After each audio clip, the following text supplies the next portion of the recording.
Ich bin nicht allein, doch fühle mich einsam. Bin 0,0 mit meinen Gefühlen im Einklang. Seh mich nachher, wollt doch fürchte das Scheitern. Ich tanz auf der Party, doch eigentlich würde ich gern heimfahren. Himmel hoch jauchzen, zu Tode betrübt. Ich hätte gerne Sonne, doch der Mond, der genügt. Nur weil ich über exzellente Strophen verfüg, heißt das lange nicht, dass mein Herz sich nicht wohl anfühlt. Und ich weiß ehrlich selber nicht, woher das kommt. Auch am helllichten Tage sehe ich alles sehr verschwommen, als hätte man mir irgendwann einmal den Kern entnommen. Ich bin zu lang durch dieses tiefschwarze Meer geschwommen. Ich bin psychisch labil, ich fühle mich wie ein Freak. Nicht gegen die Welt, sondern gegen mich selbst führe ich den Krieg. Mich packt dieses kalte, leere Gefühl nach nem Sieg. Egal, was ich erreichen mag, genügen wird's nie. Doch ich kämpf weiter, mein Herz, mein Weg. Weiser der Selbstzweifler in mir, mein ständiger Begleiter. Doch ich lebe weiter, aufhören ist keine Option. Bekämpfe die eigenen Dämonen und besteige den Thron. Es zieht sich wie ein roter Faden durch mein Leben.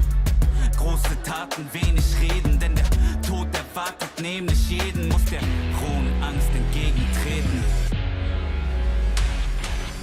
Mein Herz rast, Erinnerung schmerzhaft.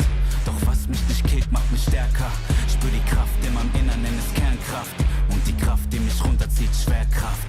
Atme ein, atme aus. Kein Zurück, nur geradeaus. Die Gaffer stehen am Gartenzaun.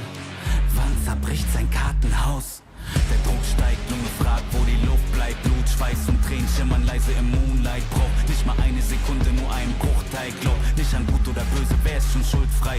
So Focus, hier alles in Slow Motion. Heder sehen wie Ameisen aus hier von hoch oben. Zerleg sie in Protonen, dreht sie im hohen Bogen durch die Galaxie weg auf dem Betonboden der Tatsachen.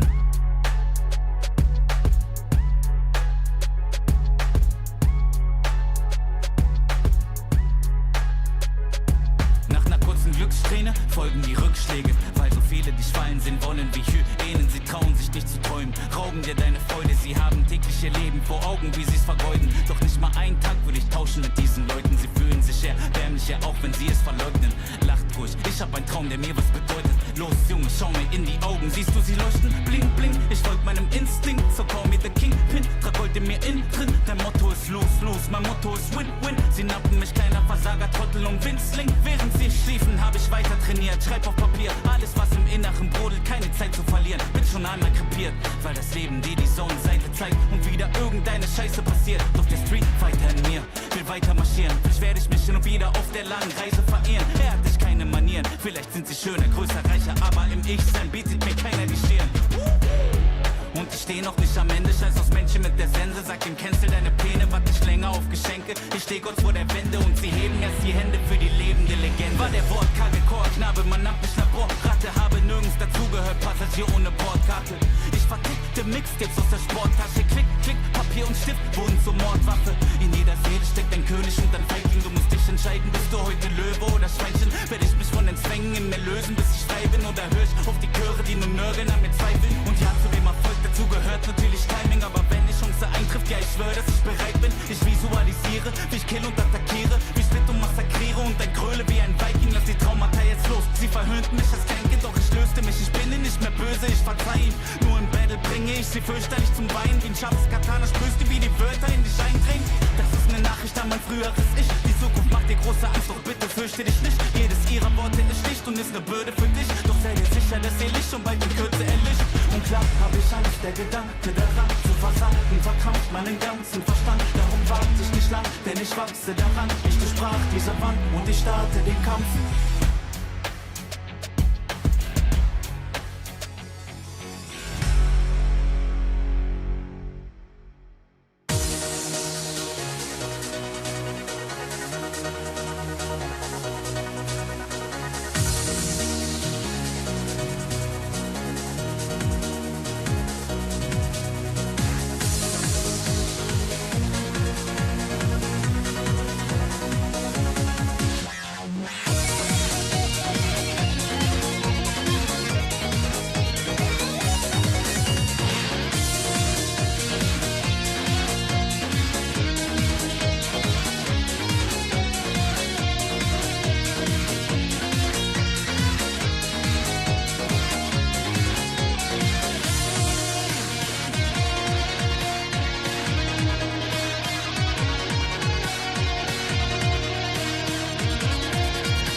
Down here, salt is a way of life.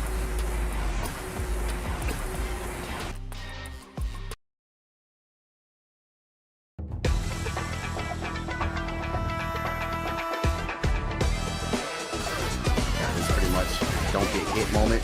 Oh my god, you got hit! Oh my god! It's about to get burned out. It was so clean. And there it is, the nice reaction to DI. Don't want any of it. Trying to drive push again. Caught him jumping back. Overhead, still going. Yeah, he can indeed just chip, but oh no way! That's what I wanted to see. That's what I wanted to see. And he done it.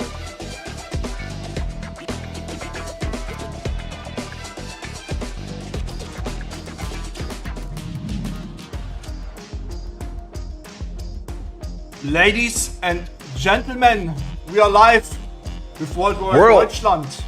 Yeah, World Warrior Germany number 4, the second to last for the points gathering leg of this World Warrior region. The entire top 8 of the leaderboard is in attendance today. My name is Jay Free, and next to me, I got Shivs. How you doing today, man? Very well, as always. I'm really looking forward to seeing what everyone's going to come up with today, and let's see how the tournament turns out. You know, second to last World Warrior for Germany. Everybody wants those points. Absolutely, and especially when we look at that bottom end of that top 8, it's still very, very close. We got Seahan with 50 points, Jerger with 40 points, and MDZ Jimmy actually also 40 points, but is on number 9 on comeback, and Calipro on 35. So the entire top 10 of the leaderboard is in attendance today in bracket.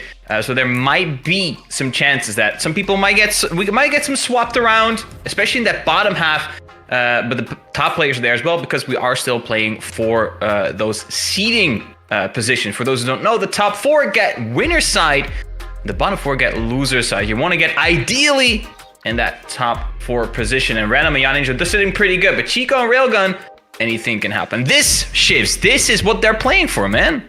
Of course, you know, we have the prize pool here. The World Warrior is coming to us with a decent amount of money. You know, everybody wants to place in that top 8 so they get a portion of the prize pool. We're going to be trying to put someone from Germany into Capcom Cup as well, so they would have some good representation in this region, and I think they could do some damage. Oh, absolutely. And I think, of course, last year we had GG Halibel flown over to Capcom Cup. That's not the first time he's went for both Street Fighter 6, Street Fighter 5 as well, a couple of years back. So he has a chance, but I'm looking forward to someone new, if I'm entirely honest, but we're not quite there yet, of course. I think Halibel's just been the 2 years of Street Fighter 6 so far. Yes, He just won. Jeffrey already fired. Yeah, he hasn't been He 4 was 5. also qualified for 5.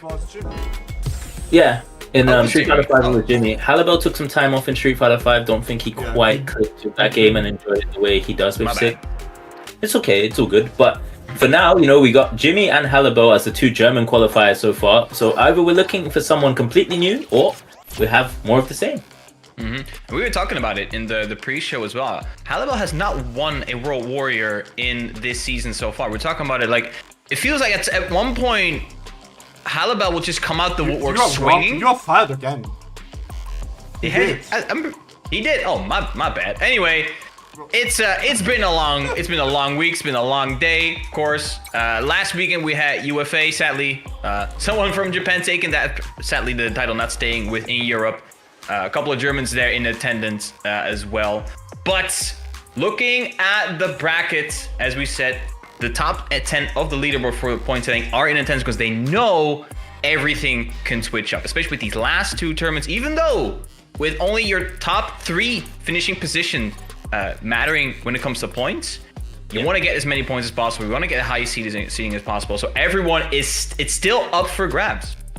Yeah, and of course, as this isn't a super region, we don't have the 2 to 9 being the rest of the top 8 with the first going through. So we're here now in a position where, as you said, where the top 3 performances dictating whether you qualify or not for the finals. Someone completely unrelated to the leaderboard may have an amazing performance today and find themselves just back in this race or even in the top 8. So you're never really out of it in these World Warriors, which I like as a redesign. Absolutely. And the first match that we're going to have on stream actually right now is going to be Master MT versus Akuma. Master MT finishing top 8 last week at set and reset as well. Very good performance from the Ryu player against Kuma on the Luke. Yeah, and Master MT been grinding this game since the season 1. I remember running into him a few times on rank. Stayed loyal to the Luke. Very competent, very strong player. Good at anti-airing. I hope I haven't jinxed him. Solid on the ground. So we'll see what kind of approach he brings into this set against Kuma.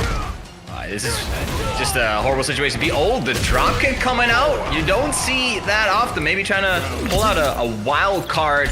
Taking the first round, of course. First couple rounds is to gather that data. Good anti-air as well. But of course, as this is early in the tournament, it is first to 2. So while you can give a round or 2 away just for information, you can't be too slow to get started. Otherwise, the opponent can easily run away with the entire set. Absolutely. You got to be on that fiber connection. Of course, we know German infrastructure, not always what it needs to be, but so far, Master MT has not put into burnout. Put into burnout, but using the heavy knuckles to fish for the DI onto back and then to level 3. Gets to level 3 anyways off the suppressor punish counter, and he's going to take the first game in very convincingly over Kuma. We are going down to Memphis indeed. Quick first game coming out from the Luke player. Kuma already 1 game down. It is first to 2 all the way until top 8, so you gotta figure it out quickly.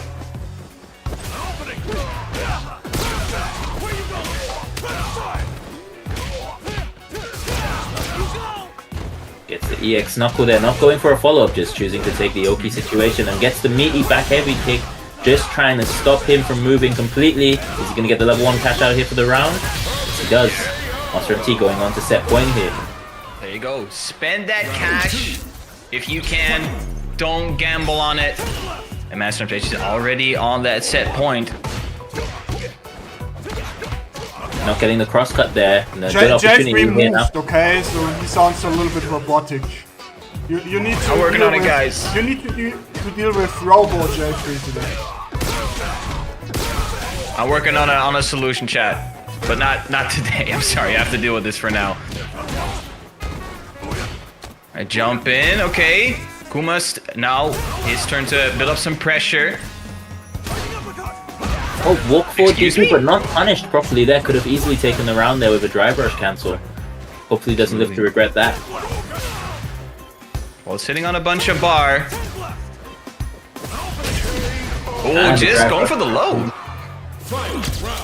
The shoelaces were untied, apparently. Master MT not quite ready for that one.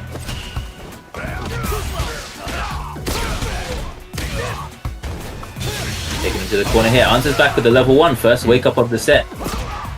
And gets to jump in, but not ready to follow up. A lot of loose opportunities here just to get big damage here for Kuma, and just not followed up with. Not committing to the options. Great cross cut though. All right, there you go. Perfect. Another one is Level gonna 3, cash yeah. out. Yeah. Build that drive gauge back. Very, very smart here from Master MT. Gonna put him in the yellow as well. Just needing a throw or so to close this out. And gets it. That's gonna be a 2-0 there for Master MT. There you go, Master MT. Coming out guns blazing. Moving forward in the tournament I actually already. think- Quick 2-0. I actually think it's Shifts who sounds robotic, not J3. Maybe I'm wrong here. Yeah. Robo Shifts? Is it Robo Me today or? Yeah, it's Robo you. Oh.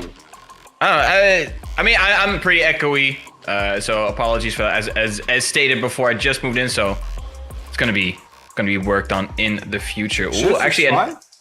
Funny enough, because he sounds like the robot on my Discord, and J3 sounds like the robot on stream apparently. So kind of interesting. That's Yeah, how it's kind sound works sometimes. What can you do? sounds weird. Sound can be very strange sometimes.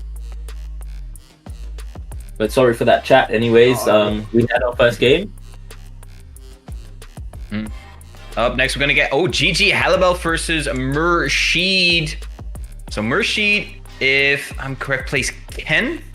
It's been a while since I've seen Merced play. From Street Fighter 5 as a Ryu. I'm not sure if they play Ken in this game. I haven't run into that person since Street Fighter 5. It's been a while since I've seen them on stream as well. With GG Halibel, it's kind of a dice roll, you know. He plays so many different characters. I've seen him on the Give, I've seen him mostly on the Ryu lately. That's been a big mainstay for him. But then again, with GG Halibel, you literally never know. He just picks what he feels like playing that day, is what it feels like. Yeah, of course. Halibel is very capable of, I think he did pretty much the entire cast to Legend at one point, or High Master or something like that, which definitely is a big skill to have in a Street Fighter game where a lot of people tend to stick to 1 or 2 characters at most. So Halibel very versed in playing the entire cast, more or less. Yeah, absolutely. I think he is, and I think that is a strength to have, but it also has the risk of spreading yourself too thin. Because I do think that, especially with Street Fighter 6, seeing all those character specialists and having that extra like 0.1% knowledge about your character that only like 5 or 10 people in the world might know and you could pull out at any second, I think that could be a big advantage, especially with Street Fighter 6, as we talked about before. It can be such a volatile game that having that extra bit of knowledge can actually be the difference maker. But on the other hand, if you can play every single character up to a very competent degree, it's going to help you out a lot with your matchup spread. Because if you do run into a character that, for instance, doesn't work well against Ryu, oh, you pick another character that works well against him, for instance. So, but we're going to see what Halibel is going to pick momentarily. We're going to get into the match. It is going to be the Ryu. Merced also on the Ryu, so we get a mirror match. Just getting shimmied very early on. Halibel taking full advantage of that good damage as well. Ooh, that solar plexus strike. Halibel working Merced into the corner. A lot of crouch faces here from both players, just getting a lot of the mileage so far. Trying to stay in that footsie range, looking for whiff punishes here and there. And of course, Ryu, such a high damage character, very, very strong this season. You're going to see a lot of different approaches here from the Ryus in this tournament, and that should be the round 1. Yes, it is. Go. OD Donkey can get that wall bounce. Merced starting up strong, but still it looked pretty back and forth. Halibel casually running into an OD fireball, though. You got to be careful. Getting the crouch medium punch, interrupt straight into the drive rush. Halibel running a little low on drive gauge, but it's fine. He's still got the spacing, gets the anti-air. Ooh, again, running into the forward fish, a lot of forward fishes as well. One of Ryu's better normals. Lots of proximity guards. Wow, gets hit by the big toe. Getting the anti-air following the drive rush, and it's going to cost him the first game of the set. Merced going 1-0 up here. Big W here for Merced. Getting that early lead, especially in that first to 2 setting, is absolutely crucial. Oh, we just checking casually with a stand jab. Getting clipped with the low forward again, and Halibel here. Merced just running away with it so far, getting everything to work in his favor. Yeah, evades the burnout state there. He was so close, but Halibel couldn't quite close that drive gauge out, however. He is kind of bleeding. He does find a good confirm here, though. Has that juggle to the corner. We go. Full first wake up of the set, getting the ODDP to get off him. And Halibel trying to keep Merced in check with that stand short. Again, we're going to the corner. Yes, throw loops time. Gets the ODDP again. Merced burning himself out, though. Halibel has a couple of drive gauges, can go for chip. Has to be careful here with throwing a fireball because he does have the Denjin store and the level 1 available, but gets the sweep. Yo, Merced actually on set point against Halibel. That sweep was a call out, absolute call out. Wasn't in the right range for that as well, but that was very, very risky. Finds a low forward again here, Shims. And this is looking real good here for Merced, but not so great here if you're a fan of Halibel. Looking a little bit shaky. One touch away. Shimmies himself. Halibel gonna cash out with the level 3 here. Just want to get some momentum back. Get the life lead neutralized. Merced still in an amazing spot here with that level 3 available and the Denjin store. Yeah, has a lot of resources. Can kill up the next hit. Has to find it first. Halibel now on the offense. Again, we go to the corner. Overhead. No follow-up after that. My, and it's just one touch here and he shimmies himself again. Very, very close there. Halibel staying alive for now, but Merced still looking at set point. No anti-air coming from the round start jump, though. Interrupt with the crouch jab there. Doesn't get the throw. Halibel takes this time. Again, that low forward. Straight into level 3. Yeah, that drive kick's looking a little bit low. Wants to build that back up, back into the green. Definitely a good position here for Merced. Having him in the corner as well. Halibel's gonna have to try and find a way to get out, and he does with punishing on the low forward. The little jiggle forward to bait out the low forward as well. Ooh, that good punish. Overhead's blocked this time. Halibel on his way to building his own level 3, but gets jumped in on. Not going to be able to kill here, but burns himself out. And another low forward back into the level 3 critical art damage. No way, he woke up low 4. He's not quite there yet though. Still Merced with the live advantage. He has a level 1 in the back of his pocket. He's going to take the round. Halibel not showing any fear for that level 1 response from Merced. Makes it 1-1 here.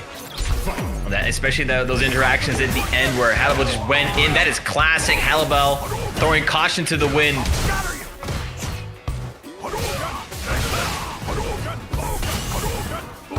Merced though showed great control there, not getting a punish on the sweep is Halibel. Merced again liking this Denjin store. Halibel now also sitting on one of his, or playing a little ping pong with these Hadoukens. And yes, there you go. So solid with that. Backdash to avoid the throw, however.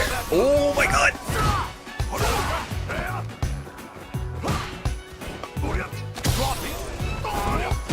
Oh no, no punish there. The punish. Oh my days. Uh-oh. Throwing Lupin. This time, interrupts the forward heavy. Oh, and there's the low forward from Halibel. He reset into the overhead. He still can't kill. The overhead ended up comboing. He wanted the reset, but got the combo off the overhead. Looked like a reset. You always see it as a reset, but this time it comboing. Oh, great jump in from Halibel. Merced going for the round start. Hashogeki. Needed to delay the overhead a bit more to get that reset, but again, now Merced so close here now. Taking the set, causing a huge upset this early in the tournament. Again, looking at that set point forward. Heavy kick does connect. Punish counter does get it confirmed afterwards. Merced kind of bleeding at the moment. Both, yeah, sitting at 3 bars. Great jumper from Halibel. He's going to try to spend as little meters as possible. Level 1. It's not quite enough. Oh, and the backdash call out. Not going to take the throw here. This is dangerous, but gets shimmied again. The walk back to connect the low forward. Halibel now sitting on 2 bars. Merced still sitting on 3 again. Halibel so consistent with those anti-airs now, but a big whiff punish coming out of Merced. Yes, he's gonna cash out. Early cash out here, big damage. Gonna build back some of that drive gauge while putting Halibel into the yellow. A big chunk of life just erased on the side of Halibel. Yeah, he knows he has to be careful. Overhead blocked again. Oh, not this time. He does have level 3 as well. Alright. This time, it's going to be guess for game for Merced. He has only a little bit of HP left.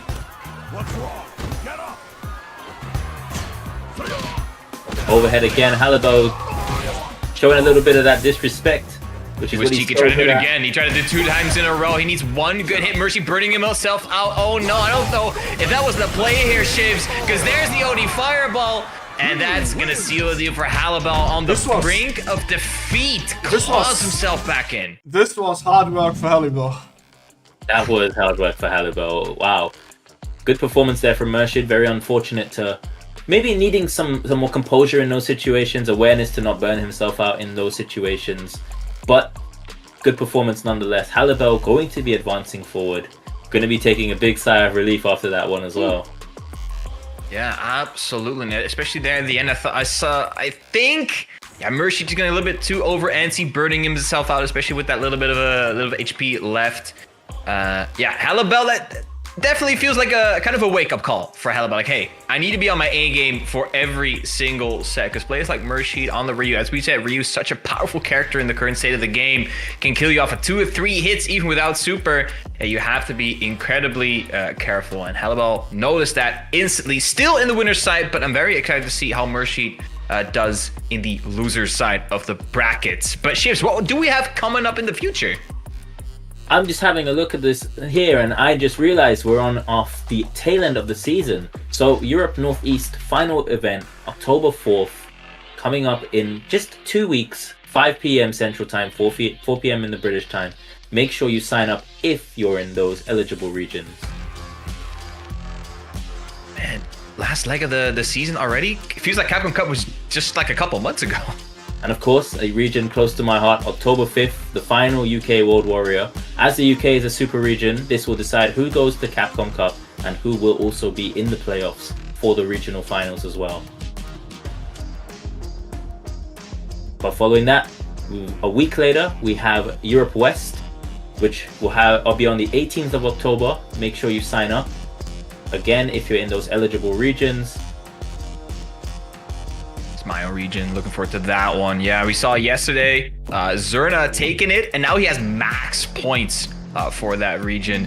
150, no one is beating him to that number 1 spot. I'm very, very proud of my fellow countryman from the Netherlands. He can, if he wants to, he can just chill. He doesn't really need to play in the last one because he knows I already have maximum points, but knowing him, he's going to be in there just to get some practice games in. But yeah, as you said, Shivs, tail end of the season. Again, it feels like Capcom Cup was just like a couple months ago, but looking at the calendar, it's been a half a year already. And of course, just an update on the bracket for everybody in the stream chat. We see Semi has gone to losers against Bonjo. Oh. Which is the reason why our next match will not be between Sammy and his cousin Calipro, but instead it will be Calipro versus Bonjo. Calipro versus Bonjo. Calipro, of course, one of the many Zangief players in Germany. For some reason, in Germany, but also here in the Netherlands, there's a lot of Zangief players. Must be something in the water here. I don't know.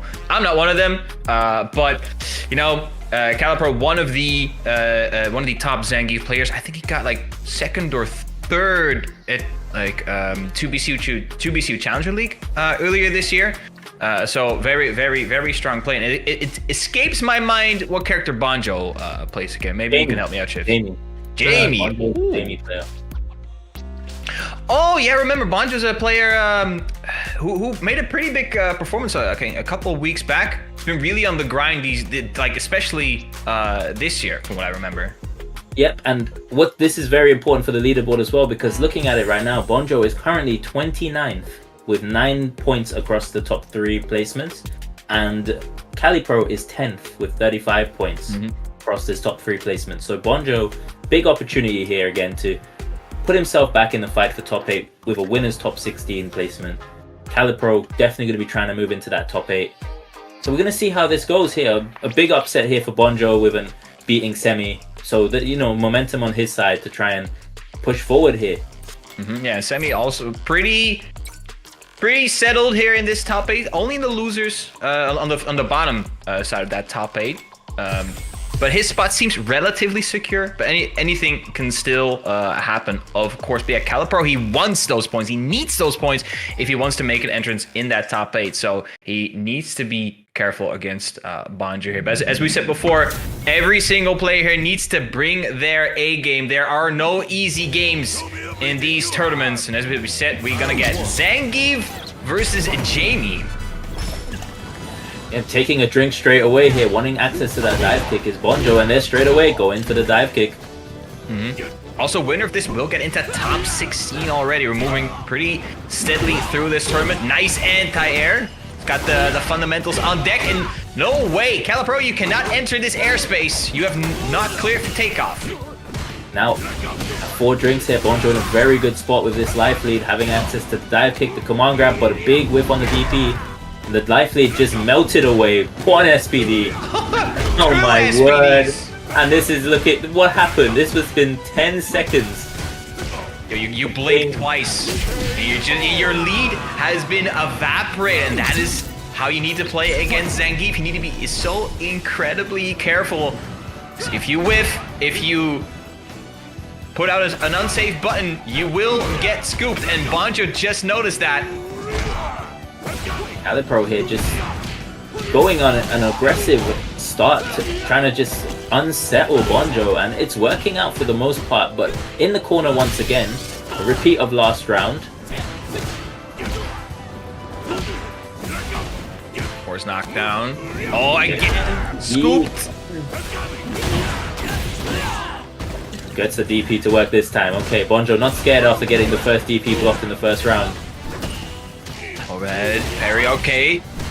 Calipro, oh, went for the reset. Bonjo burns himself out, however. Burning himself out here. Try and put Calipro into burnout here at the very least. This should be enough with the follow-up. I think he's just dead outright. No. No, actually, no, yeah. Not going to be enough to kill. I was wrong. But he's in burnout. Oh, no. Level 3, CA. You tried to safe jump. Didn't work out very well. The one exception to the rule of the safe jump. Not working out in Bonjo's favor. Calipro churning that 720 out, gets that first game. However, we did see glimpses of Bonjo, so I'm hoping we get at least a tight up set here. Baits out the parry. Not going for the drink here, realizing that maybe he's just gonna take the damage, the Oki. Now he's got the one drink, but gets churned. Punish counter SPD here, momentum killer here. Don't stick out those limbs. Over Bonjo again, that's the second drink. Oki gets his as well. Another safe jump. Calipro has to eat all this. To work, but still should be in a position to take this round. Zangief not having an answer for DI until level 2. Bonjo. Or charged heavy punch, but not in that string. Wasn't able to get it out. Not right there. The off just too good. Bonjo had double drinks. Happy hour. Another one, 3 already. 10 seconds into the round, already 3 drinks. Calipro does interrupt with the throw. And he has access to that command grab now, so now it's his turn to be the grappler. Yeah, look at me, I'm the grappler now. 4 drinks as well. We're going Super Saiyan. Juggle into the McCoy, level 3. Amazing convergence there from Bonjo, confirming off the air-to-air into the level 3, and this follow-up should be enough. Yes, it is. There you go. Of course, Zangief, a bit healthier compared to the rest of the cast, sitting on that 11k. So a bit more, but Bonjo had the resources to close it out. Now we're tied up set. Can go either way. As we said, yeah, Calipro, he needs those points, so he needs to stay alive in the bracket as long as possible. But Bonjo doing pretty well so far. Of course, in loser's bracket, there's still Semi waiting down there. There's still Cerebral waiting down there, so they hide down there. So they are going to want to try and get this job done now. Get through to the top 16 in winner's side. Don't want to leave anything to losers. Calipro here with a big punish counter SPD. Counter hit on the sweep as well. Bonjo caught pressing buttons, and now Calipro's looking at that set point.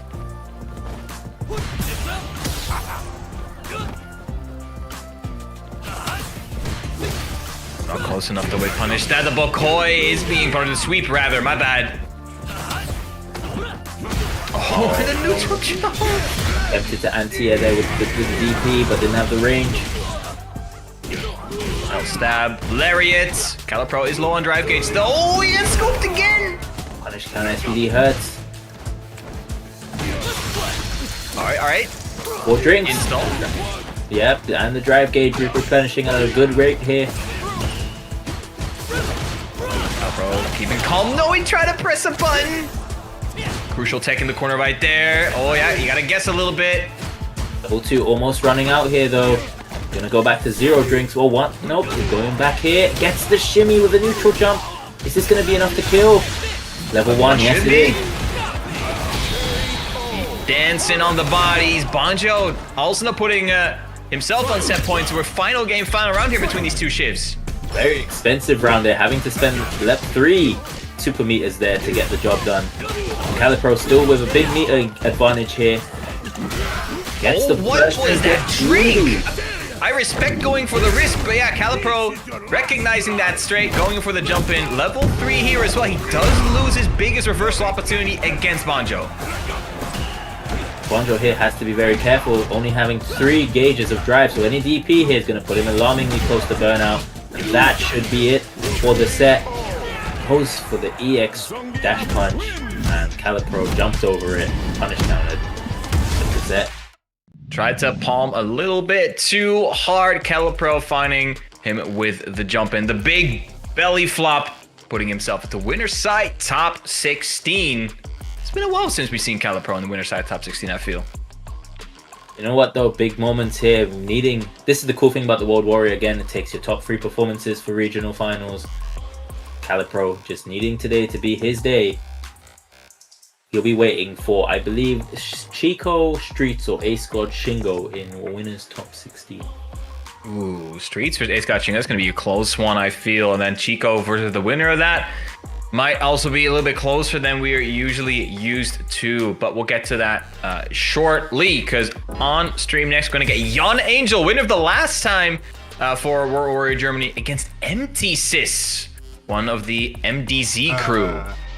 Why you are skipping 2 other games in the line? Oh, my bad. I looked at the bottom one. But my MDZ sense was still right, because we're going to see MDZ Jimmy instead versus Jerger. Jerger got very close to getting into Capcom Cup last year. With, of course, his Modern Lily against MDZ Jimmy, of course, one of the most prolific Ryu players in Germany. Going to be an interesting one.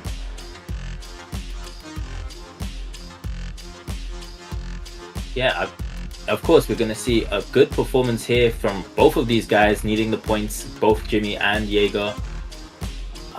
Is that the next game coming up for Rias? Yeah, just look always in the stream match channel. Okay, cool. Fine, yeah. Because I thought I saw Railgun's game as well.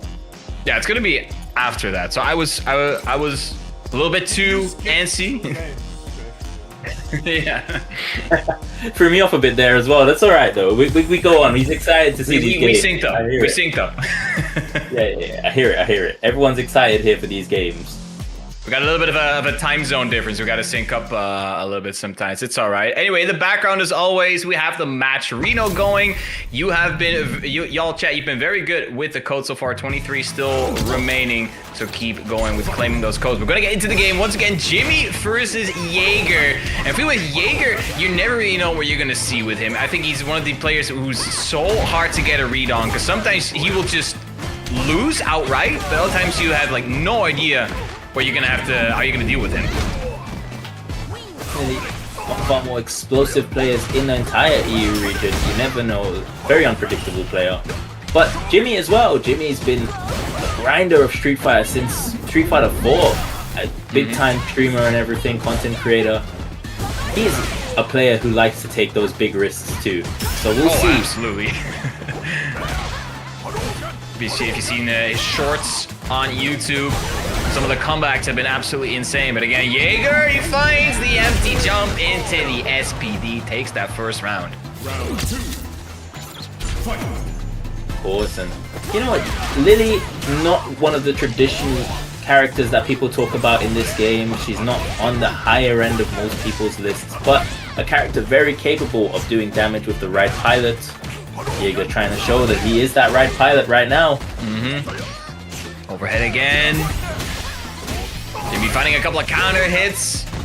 Not catching out to level 3 yet. Not wanting to spend it, trying to save it for a potential last round. Hopefully that doesn't come back to bite him though. Plus frames and burns himself out with the drive reversal. Finds the crouch jab counter hit. Ooh, dash crouch jab definitely wasn't legit by frames, but worked out for him. Jerger was not ready for a reaction.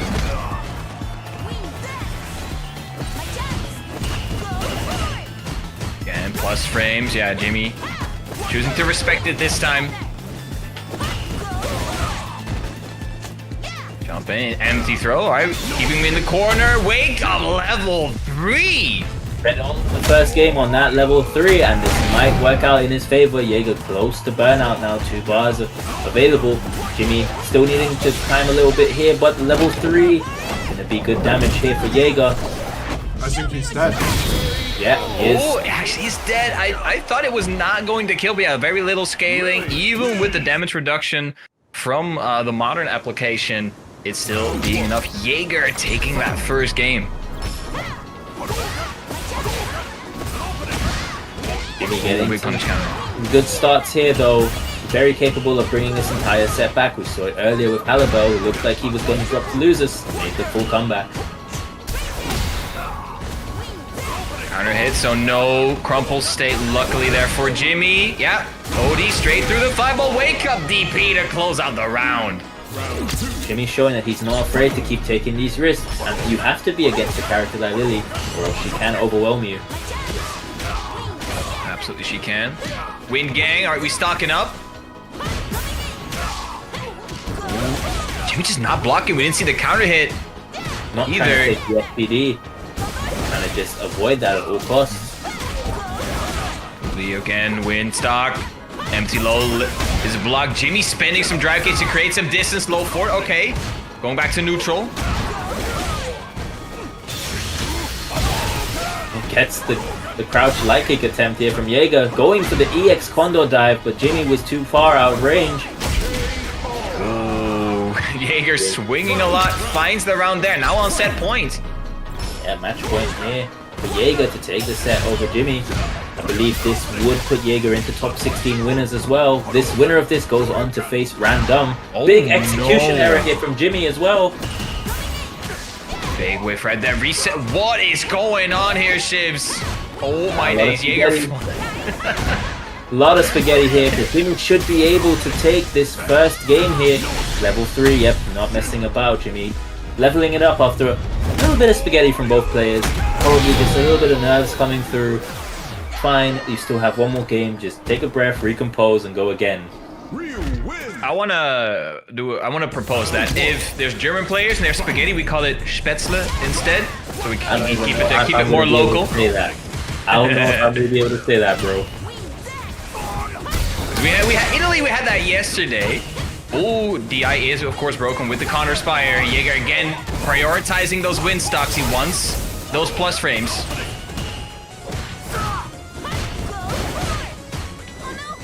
Jimmy showing that he's not going to be taking those command grabs though. Yo, raw OD spire. Okay. And Jerger as well, just showing that he's not going to stop going for them. Missing the anti-air there is Jimmy. Very close to burnout here now. Is he going to send it? Not sending it this time. And Jerger not doing an anti-air there on the cross-up. Set point this time here for Jimmy. Oh, yeah, with engine charge. Yeah, the railgun. DI is back. Big momentum shift here. The wind stock as well. Another one. Try to go through the fireball. Ooh, great perfect parry. Hey, yeah, attacking the drive gauge. We gotta force the burnout. Put on the grayscale. Smart here from Jimmy. The Jerger's not even slowing down.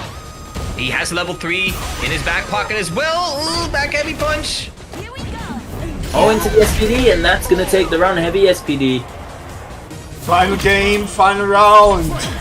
Bro, yeah. Germany is eating good today. We're gonna have some good games. Everybody wants to be in this regional final. Everyone's playing for it. Oh no! Oh yeah. DP attempt again.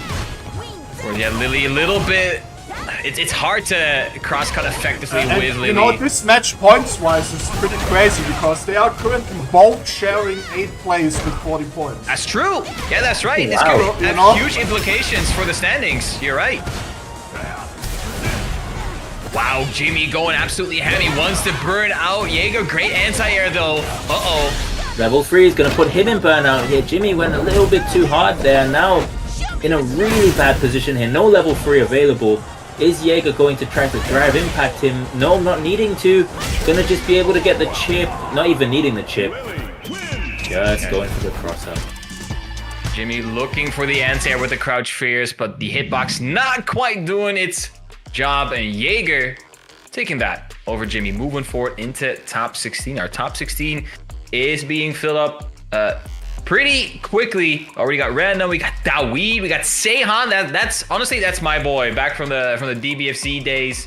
Always good to see Dawed actually Seahan. defeated Halibel to make top 16 on our side. Wow, Dawed 2-0 over Halibel. That's an upset as well right there. Good performances here from everyone. Everyone's really going out their way here today to make this regional final push. Big upsets already today. Absolutely. We're gonna see now Railgun versus Sparrow, and Sparrow, I can see in the bracket, took it 2-1 over Reinhardt. And I have to be honest, I'm not that familiar with Sparrow as a player.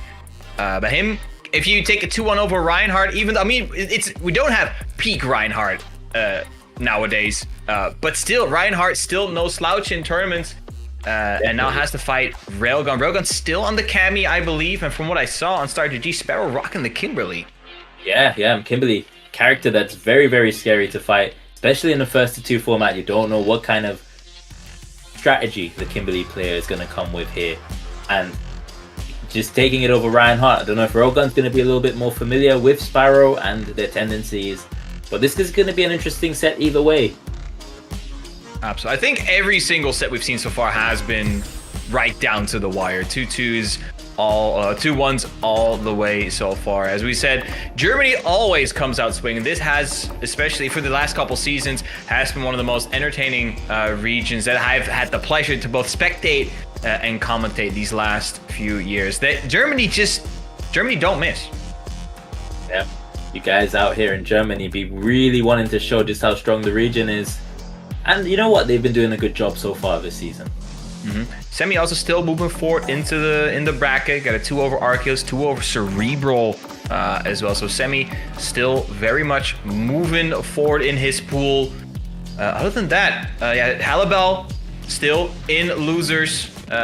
So that's not something a lot of people expected. We said that we thought that Halibel might take it today. I didn't expect him to be in losers that early. Although a loser side Halibel can bring out miracles. I've seen Halibel and losers do things that you would never see other players do. So it might be the little push that he needs to really get that win. Master MT in losers, Leo Dunn in losers as well, and he's one of those players that also very close to those final spots when it comes to the point stand. So also a play that you do need to look out for. Yeah, today is looking like a good day if you're Jerger 94, because you've just put Jimmy in the losers. You're tied on points. You see Semi and Halibel, who are ahead of you, being in losers. Now you really just have to try and push yourself into a big performance here to try and push into those top 4 placements. I need to tell Ruzu what Halibel did in losers. I'm pretty sure I saw Halibel like dash up 3 times and then just throw when he was like at a sliver HP in burnout to close out the round. But then again, Halibel, as we said, Halibel is like a box of chocolates. You never know what you're gonna get with this man, which is why he's honestly one of my favorite plays to just watch, because you don't know what's gonna happen. That puts like a little bit of flavor on this player. But yeah, up next, we are going to see a Railgun versus Sparrow, as we talked about before. We're going to get that match to you momentarily. Yep, just waiting for the players to be in here. And of course, you know, we've already bigged up the players before the set. Railgun, one of the favorites, maybe to take this entire region in the regional finals. Very, very well improving player. I think we saw him last week at UFA, and he was very impressive over there as well. I think he took some names in the bracket. I think so as well. Well, let me check real quick what that was, because I do remember. What we should check is Maturino. Maturino, yep, of course. Of course, yeah. Y'all have been doing good job with the codes. 21 remaining, so we're already over halfway. We're not quite into top 16 yet, but as always, keep claiming those codes. Once again, shout outs, of course, to Ritas for putting in $15 of his own money every single day. As always, we have 2 goals. One of them is $100. Then we get a top 2. if you want a top 3 payout, that's at 150. So if you've claimed your code, you still want to contribute, there's always a chance for a direct contribution. And of course, we added another game to the lineup, that being 2XKO. The game's been received very, very well. Very active players. Lots of tournaments going on in Europe as well, both for 1v1, 2v2, 2v1, 1v2, whatever format you desire. It's going to be on the Saturday slot, 5 p.m.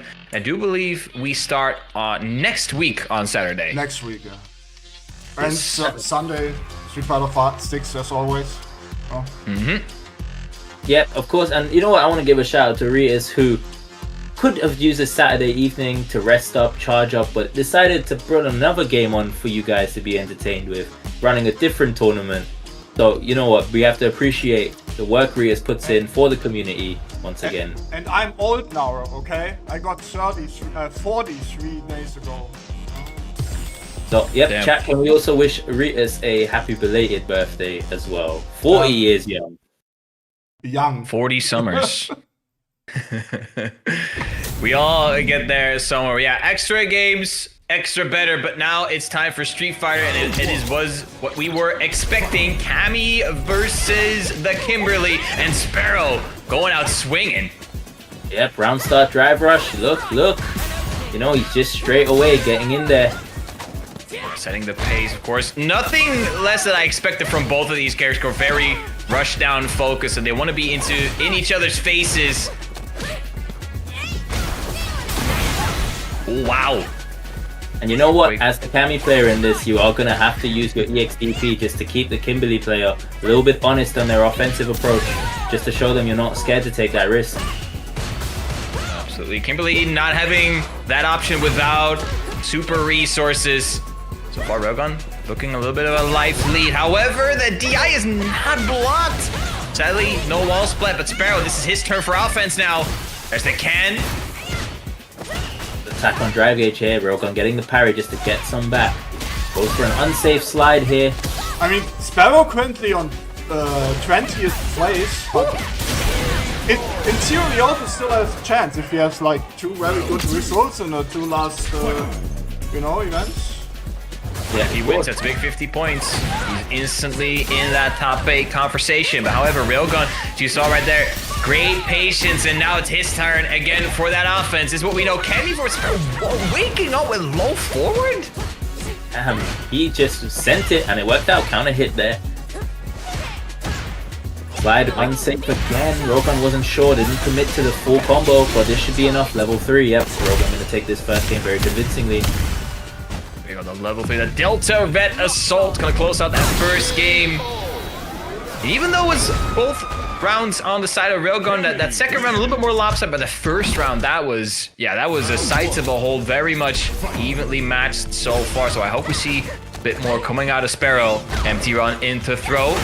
It's not flustered yet by Railgun, however, it's not done yet.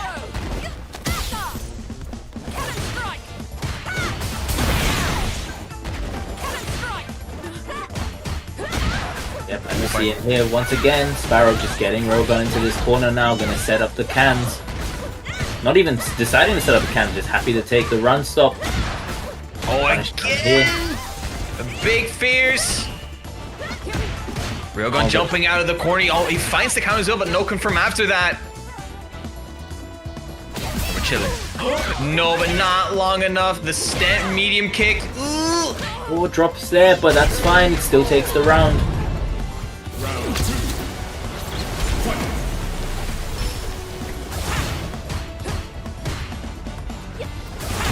Again, oh, Railgun finds the dive kick this time. Getting the punish counter on the OD dive kick. Get into the air tier. You're not getting out this corner, says Railgun. Sparrow, big fan of that. Stand fierce. Getting a lot of mileage out of that button. Trying to get out the corner again. Railgun not having any of it. Oh, beats out the DP! Oh, but Ifs doesn't get the full combo. He would have been able to burn out with even a level 1. Unfortunately there, just out of range for his follow-up. Railgun looking at set point. Also 3 bars. Oh, he interrupts the teleport. Keeps Sparrow into the corner. Big punish counter here as well. Shift's looking a little bit rough for Sparrow. He does find his way out of the corner though. It's time to switch that momentum. Gets the shimmy. This is a big chance here. Goes for the OD Azuna drop. Is he going to spend a level 3? Chooses not to. Doesn't set up the can Viva. Both players now know that they can kill in one touch. They both have plenty of resources on their side. Pull forward. Railgun not going for the level 3. Ooh, maybe try to go for the cheeky hurricane, but no, not this time. Oh, it interrupts the overhead, but couldn't quite close it out to level 3 here. Oh no, not going for the level 3 there off the double jab, but gets the throw reset. One touch here should be enough to kill for Railgun, and gets the trade with the jab, managing to take this 2-0. Good performance there from Sparrow. You know, not able to really get Railgun to be panicking too much, but still can be proud of that performance. One of those classics where you say it was 2-0, but it was close. It was close. Yes. It was close. The Railgun just showing why he's been like such an on the up player. Very professional performance, I think that was from him. And he's going to be measured. Forward. Yeah, of course. Very measured, not overextending when he doesn't need to, not taking unnecessary risks. Try challenging with faster buttons instead of big risky buttons. Especially at the end, we saw him checking it with a jab instead of with maybe a strong or a fierce medium punch or a heavy punch. Yeah, Railgun getting that 2-0 over Sparrow once again, putting himself into winner's side, top 16. We almost have our full top 16 ready because we got one more match coming up. The one I alluded to earlier by accident. It's going to be Jan Angel versus MDZ. Jan Angel taking the Warrior of the previous one for Germany. So he's feeling himself. He wants another W, more points to solidify his spot in that winner's side of that top 8. Listen, you know, if you guys on the stream were wondering, well, it's been about an hour and we haven't seen any JP on stream. Well, this is for you guys. Jan Angel, definitely the JP representative, one of the best we have in Europe on the entire whole, but definitely the strongest of the JPs in Germany. Oh, 100% and You know easily. what's funny? We will have seen more Lilies on stream than we will have seen JPs or Mice. That's true. And- MDZ or plays Henry's. Lily. I know that's why we has kept the boy Chico off stream. We ain't seeing no Mai here right now. Oh my god. Not quite. Not quite. Oh, by the way, quick shout out to the match. We know Votes for Cows with the $10 donation Thank you very much. to the prize pool. Oh, but there has been one upset and losers quickly. Leo Dunn has dropped out of the tournament, losing 2-1 to Fat Cat just before top 16. Ooh. He's just outside the standings as well. That's a big loss here for Leo Dunn, but there's always, of course, the 5th one, but that's going to be later. Right now, we got Jan Angel with MDZ. MDZ already in burnout, but Jan Angel, what was that drive impact, brother? It's okay. Jan Angel likes to have a little bit of fun as well. He likes to go for a little bit of an unconventional approach to these games, just to throw you off your game as well, make you think he's trolling a bit. But right now, going back to what we know, the tried and true JP zoning. Yeah, for MDZ, he wants to get those win stocks as soon as possible to get through the pollution on Scream. If you don't have one of those stocks, your Condor Spire is not going to be projectile invul. Yeah, Jan Angel's not allowing him to get any free win stocks right now. He is still sitting on a life lead though, is MDZ. He's just taking his time. He's sitting on a life lead and a drive gauge lead, but I don't envy his position on the screen right now at all. Oh, 4. Drive reversal. Yeah, Jan Angel wants to create that distance, backdash, and even with the life advantage, he knows I can take a little bit of time here. Level 2. Yes, there you go. There's that win condition. Oh, He's gonna take the round there for Jan Angel, level 2. One of JP's strongest tools to this day. no. Crucial throw escape right there from MDZ. The portal so cheeky. Suddenly he is on the other side. Oh no, look at me. I'm the grappler now, brother. Jan Angel just having a little bit of fun here. You can tell with his approach here, just trying to throw MDZ completely off his game. Oh, MDZ though, forcing Jan Angel to take a little bit. The back step, perfect parry coming in clutch, however. Gets the chain sweep once again. Gets the level 1 on the third attempt. Crouch heavy punch, again using that portal. Level 2. And again, there's the setting up Lavushka. Oh no, can't drive reversal there, and Yon Angel's gonna take that first game. The JP player coming out on top for that first game. Still, we saw glimpses coming out from MDZ, so definitely not going to be an easy one.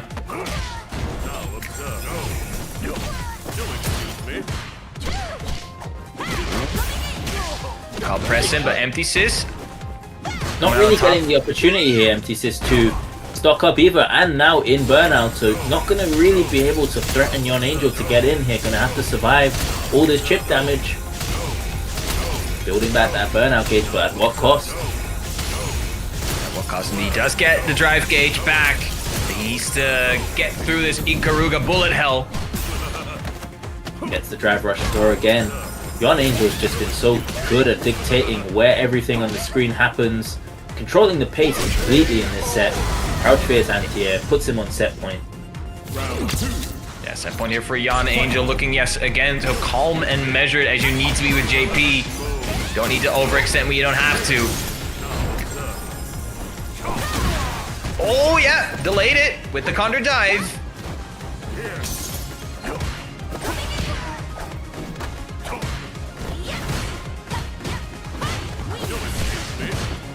Drive rush had to interrupt the wind stock. Well, MDZ, yeah, looking at Yep, gonna put up the level 2 here, and this... I'm not sure if this is the... Nope, not gonna be the round, it's just the reset. Wow. Oh, counter dive. Yeah, that is very punishable. It resets into the OD command grab. Yon Angel being a little bit cheeky to close out the game, but MDZ knew that it was, yeah, pretty much over at that point. 2-0, Yon Angel moving forward to winner's side top 16. That was almost clinical. Just very calm, very measured. Very, very good stuff coming out from last time's winner. And the way he's playing, absolutely still one of the favorites. Yep, that's very true. Yon Angel is sending a message to everyone else in the bracket saying, yeah, this is just a bit of fun for me. I'm gonna play however I feel like, and she'll still potentially win this tournament. You know how it's gonna go. Yon Angel definitely gonna be one of those to look out for as this tournament advances. But like you said, now we have our top 16 winners pretty much filled out. We got Chico taking 2 over. Ace got Chingo as well to get into top 16. Yeah, so we have our entire winner side top 16 ready to go. Yep, just waiting for some of the losers brackets to be played out. You know, some players still needing to just catch up in the losers run, but we do have our winner's side. Random versus Jerger, Manon Lily. Railgun Dawed, I think that's Akuma, potentially Cammy from Railgun. Chico Calipro, I'm not sure who we'll see from Chico, but you know we're going to get the gift from Calipro. And Yon Angel with the JP against Seahan, which is another Cammy, I believe. I do believe so. I've seen Seahan on a couple different characters, but He mostly played Ken so far. I've seen it. Ken. He also played Luke at the start of the release of the game, so he has a couple characters to his name. Once again, I'm very happy to see Seahan on winner's side. He's one of those players that definitely put a lot of time into this game. And he came from Dragon Ball Fighter. Yeah, very, very strong Dragon Ball Fighters player. Was like top 8 in the entire world. Went to a couple of World Tour finals as well. Actually, no, he missed out a couple of times, but definitely one of the best players in Germany, in Europe when it comes to Dragon Ball. Now at the top of journey when it comes to Street Fighter, which is very good for me to see, because then I can say, you know what, us Dragon Ball players, we can still hang with the Street Fighter pros. Speaking about tag games, we added 2XKO to the Saltmine lineup on the Saturday slot, 5 p.m. CST. Of course, next Sunday, we're going to go back to the EU Open bracket. So no Capcom Pro Tour World Warriors, but just an open bracket, your regular Saltmine that you know and love, where we invite everyone from the EU to come and compete into the Saltmine League to get some points, to have a chance to get into those finals. Yeah, of course. And you know, with the Street Fighter tournaments on the Sunday and it not being a pro tour, there's a good opportunity for people to practice for Evo coming up as well. Yeah, that's only like 3 weeks, 4 weeks. Man, Yeah, time flies. Yeah, I'll be there. Shape's pretty sure you'll be there as well, Evo Nice. Nope, I'm not Oh, there. my bad. Regis is going to be there though, that's for sure. Yeah, lots of players going to be there for sure. I think it's already the biggest Street Fighter tournament in Europe, like ever already. Almost like 1,600 players signed up for that tournament. Insane numbers. You love to see the European region representing in full force. And of course, last weekend with UFA with almost 1,000 entrants as well. So definitely good to see that the Europe FGC is showing up when they need to. Cosmic in chat, 1,654 plays for Street Fighter 6 for Evo Nice. Absolutely unprecedented numbers right there. We starting top 16 winner side with Jerger versus Random. Hey, You're the we're gonna be grappler matchup. seeing the number one in the leaderboard here, Random, 130 points at the moment. Definitely safe for the regional finals. Gonna just want to get more points here, more practice in with the Manon, first time on stream today. And of course, Jerger, Modern Lily. We saw him beat MDZ Jimmy earlier on stream. Of course, Random always in the conversation of being the favorite when it comes to World Warrior Germany. As you said, 130 points, 20 points in the lead of Jan Angel. So his spot in top 8 is pretty secure. But then again, seeding could still be a factor. And that's what we expected. The Modern Lily versus Manon, piloted by Random. Gets the perfect parry early. 1 medal up on the board. Gets Again, the that's back. that second one, or the third one already. Whew. Back heavy punch confirmed there into the hit grab. Random here, starting off well. 3 medals. It keeps Jerger into the corner. Back dash to avoid the regular throw. Holding on to Perfect perfect for parry yet Random. again. Oh no. Can he kill? Not Oh, quite. no.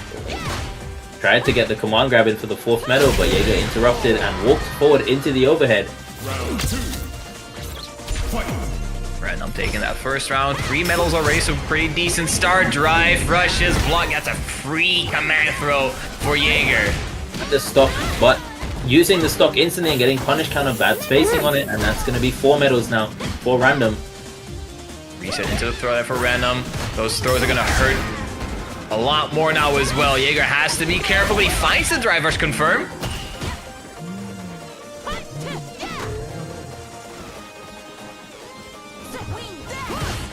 We got the wind stocks. Random not able to punish though. Jumps away from the command grab. Gets the sweep, punish counter on the whiff heavy, but once again going for the drive reversal, and Jerger blocks, gets the SPD punish, but tries for the EX command grab, and that's going to be the first game to Random. Level 2 is all that's necessary and all that's available as well. Random taking that first game, reading that OD command throw with the neutral jump. Random already a game up. However, we know what Jerger can whip out if he wants to. Yeah, of course, and you know what? Random showing that he will mix up his defensive options here. He's not, sometimes he'll take the command grab, sometimes he'll jump out of it. He's not going to just do the same thing every time and commit to an option. So as the grappler, you have to make your own decisions. Do you want to continue to go for this SPD approach, or are you going to maybe go with a safer approach? Jerger in burnout. He doesn't seem deterred though. Still on the offense. Random trying to create some space with the drive impact. Drive impact for the counter dive or counter expire. Gets a medal on the board. 3 on them now for Random in this first round of the second game. Jerger gets the DP anti-air finally, but level 1's going to take it. Using the resource for the invincible wake up option, and now Random looking at set point versus Jerger. 3 medals as well. We slide, that's fine, and he's gonna block the level 1 hit, big damage, or no, just going for the command grab medal. 4 now for Random, and he's on set point. That parry's punished accordingly. Drive reversal for the Sparrow. Yeah, that's the correct answer. Dash medal number 5 though, Shivs. Yeah, but now, yep, this should be it. Yeah, that's gonna take it. Random 2-0. Very convincingly there over Jerger. And I don't think we expected anything less from Random. But then again, Jerger can be such an incredible wild card in these tournaments that you just don't quite know how it's going to go. But this time, it was all up for a Random. He is showing why he is that number 1 spot when it comes to the leaderboard for now. Putting himself into winner's side top 8. Yeah. Gonna be even higher up on the leaderboards. Maybe today gonna get his second win he's gonna be looking for. He's gotten 2 seconds and 1 first, so 100% top 2 success rate so far for Random. Yeah, Definitely absolutely. looking for another win today. I mean, Random is always going to be in that conversation, right? For at least winning these tournaments. I think like last year he won 2 as well. It was like a couple of players who won all of the tournaments last year. I mean, Random was definitely in that conversation of taking multiple World Warrior tournaments. So he will always be in that conversation for taking that top spot. Up next though, Railgun versus Dawed. Railgun we know for the Cammy. I've seen Railgun play a little bit of Mai here and there, as he said in the chat as well. Mai is one of his secondaries, but it's mostly been the Cam in his side. And Dawed has been repping the Akuma for the longest time now since he's been available. And that matchup, I mean, we've seen that matchup plenty of times, haven't we, Shivs? Classic Cammy versus the Shotos, but Akuma with a little bit more in terms of options to make Cammy think about, you know, with his air approaches, his ground game is very good, walk speed very good. So I think this is a close to even matchup. I'm not sure how the Cammy or the Akuma players think about it. From when I play Cammy myself, I think it's okay for Cammy, but I don't know, at high level I've heard it. Higher level it's supposed to be pretty good for Akuma. So we'll see how these two represent this matchup. We'll find out momentarily. Once again, chat, we still have a match arena running in the background. 6 codes remaining. Even with minimal shoutouts to the match arena, we've seen so many codes already being claimed. So chat, I'm actually proud of y'all.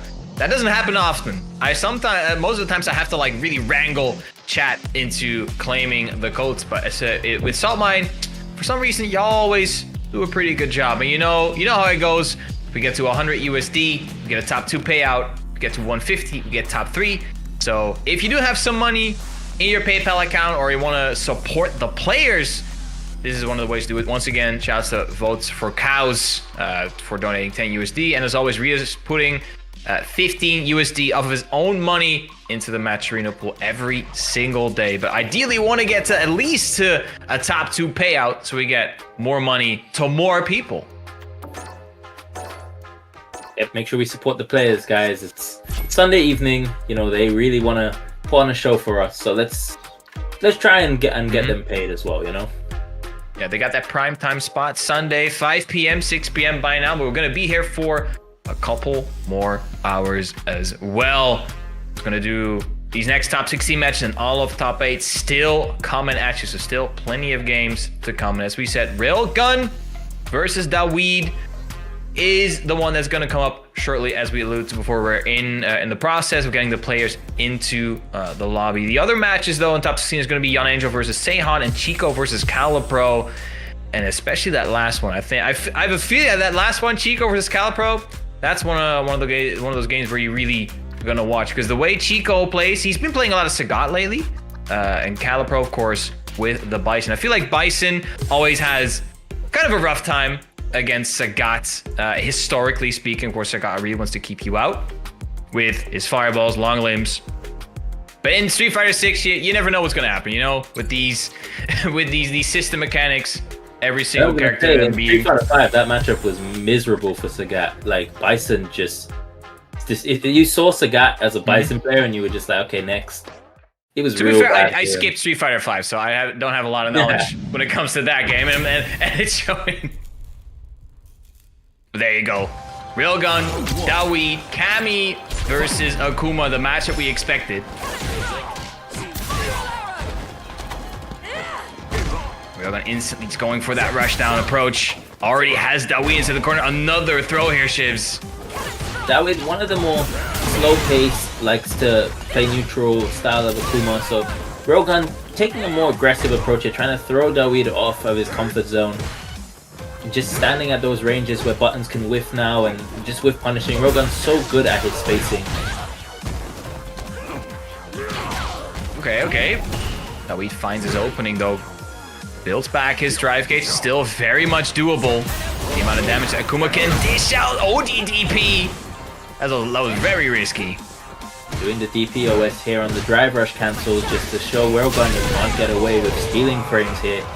Gonna have to keep it legit.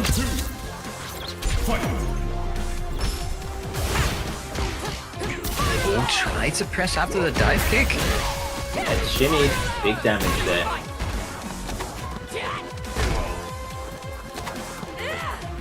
Another throw in Lupin. Oh my god. Oh, back medium punch for the anti-air. Okay, now he finds the confirm, and once again, Akuma in the corner. Very, very scary. Let's see how Railgun deals with it.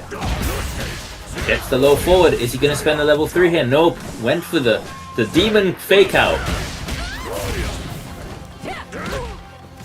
You see Railgun very aware of the demon as well, and just gets the DP on the drive rush cancel. Dawed did not want to go instantly into that drive rush. Knew that it was going to put him into burnout. Now Railgun, he finds that first game. Once again, chat, we're still into first 2 territory. Only top 8 is first to 3. So Railgun looking very solid so far. Dawed again going for the invincible option.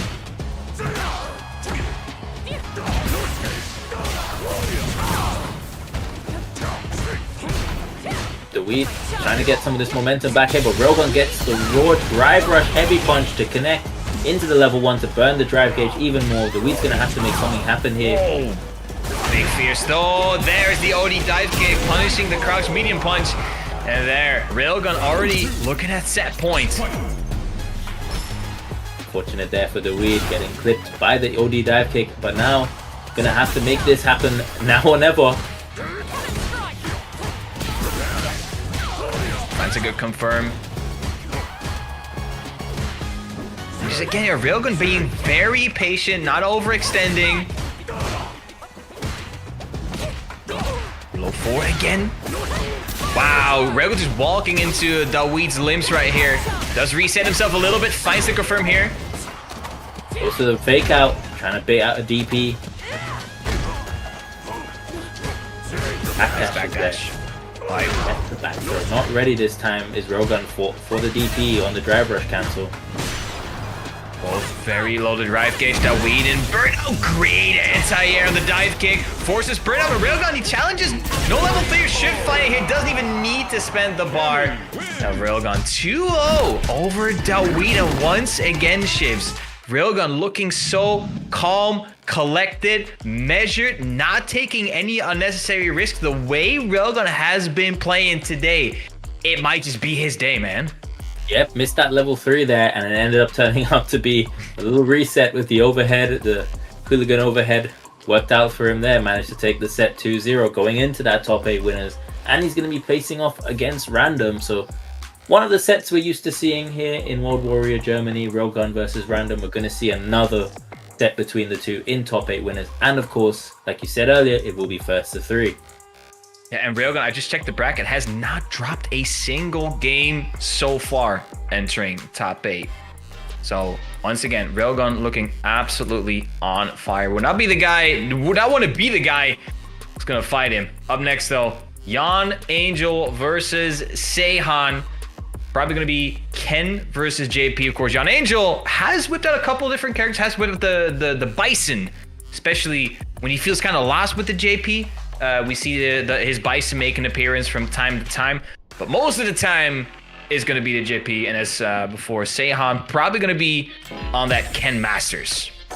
Yep, of course, and both of these players, well, Jan Angel, very safe in this top 8 so far. I believe he's currently 2nd, so going to want to try and maybe even get into 1st place here for the flex, you know.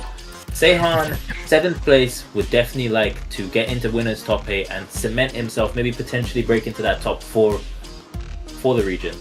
Yeah, his spot is not definitely secure in the entire top 8, so getting into winner's side top 8 will definitely help him in the standings. Maybe You want to start in winners, right? yeah, definitely. For him, Definitely, it's, definitely. Securing his spot and potentially even better going into the top 4. But still, he Yeah, only Back as well, has. bro. Batcat has beaten Semi, so eliminates Whoa! Semi. Fat Cat on a run as well. Then also took out what was it? A Leo Dunn before. So Fat Cat looking very, very, very strong. Got put into losers by Empty Sis. Since then, only dropped 1 game. The Leo Dunn. Oh, Seahan on the jury. Interesting.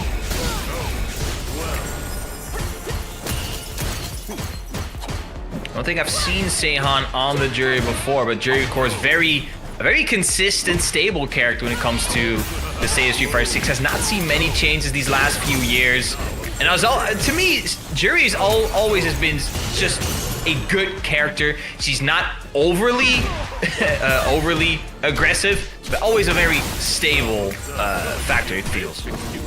Very strong character. Not, you know, we've spoken about it earlier where characters around Juri have been buffed, which is kind of made people stop talking about her as much. You know, she is the first $1 million character of this game. Oh no, yeah, this is... oh my god. It's just Chip, you know, you just full screen death. Nothing that Seahan can do right there. He does wake up with the DP, create some distance.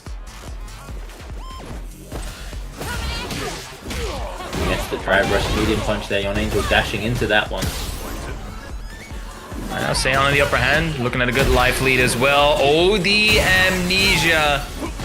The great equalizer. Yon Angel does not find the in-air confirmed though.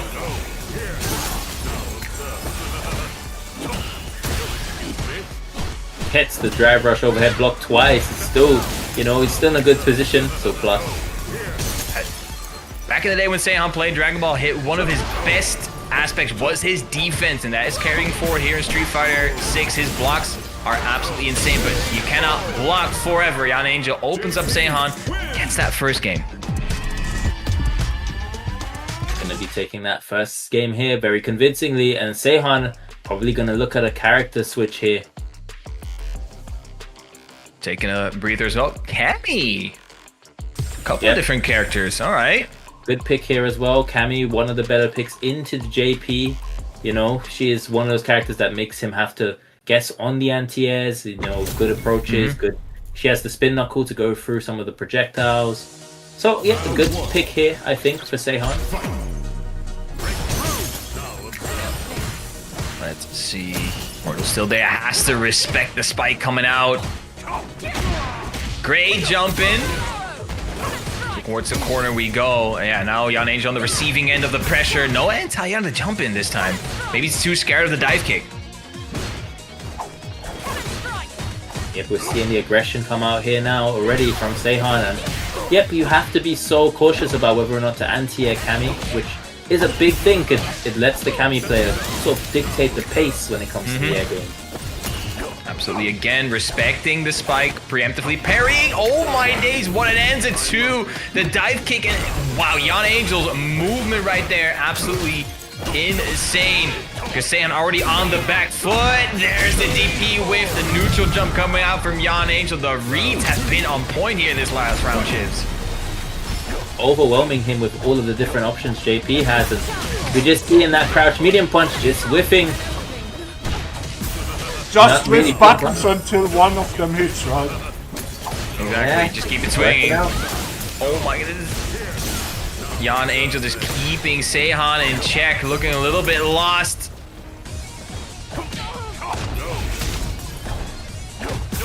He's just enjoying that medium punch, I'll tell you that. He's just been pressing that one button. Cannot kill. Oh, Seahan, level 1, out of the corner. There's the spike, however. Not going into the level 3 there. Giving Seahan the lease of life. Gets the EX dive kick here. Goes for the drive impact reset. Not going to be able to kill, but going to just get some damage on the board. Build some meter up. Gets the throw. We'll have critical art available on the next hit now. Yon Angel just very happy to... Oh my god, it just reacts to the air throw. That was very disrespectful. Yon Angel takes that 2-0. Brother was absolutely locked in. He was having none of it. Yon Angel was not having any of those Cammy shenanigans. Instantly, when he saw those boots leave the ground, he's like, nah, get back to the ground. 2-0. Very solid performance from Yon Angel. I mean, we talked about Railgun before, how he looked so solid, so calm and collected. But I'm seeing the same of Yon Angel. A little bit of shenanigans here and there with the crouching medium punches here and there, but still very, very solid performance. Definitely a play that you do need to keep an eye on. Definitely a big favorite. Of course, and And we're going up now. Someone we haven't seen on the stream this tournament so far. We have Chico coming up against Calipro. Yeah, Chico doing very well during set and reset last week as well. I think I got top 3, top 4 with the Sagat mostly. Chico playing a lot of Sagat lately. Of course, he also plays Akuma very well. And then again, his Jury is what he made his big splash with a couple years back. But Sagat has been a character he's been experimenting with a lot recently. I don't think we're going to see Sagat in this setting though, because of course now we're playing for those Capcom Pro Tour points. But knowing Chico, he might actually just try it that first game. Chico, he's someone who I think he's battling himself to figure out what characters to play. But you know what? Right now we should focus on the Matcherino. Yeah, absolutely. 2 codes remaining. Or shout out to Daigo for Umehara claiming a code. with the claiming code, man. You know, if Daigo Umehara can claim a code, we should get this to $150 so we can pay out the top 3 today. Exactly. So if you do have a little bit of cash left over, put it in the pot because it will. Everything, of course, goes to the players. All codes have been claimed. Shout out to Trickstar, CeeLo, and Daigo for those last 3. So all the codes have been claimed. We always love to see that. So if you want to contribute to the prize pool, a direct contribution is going to be the way for it this time. As always, $100 for a top 2 payout and $150 for a top 3.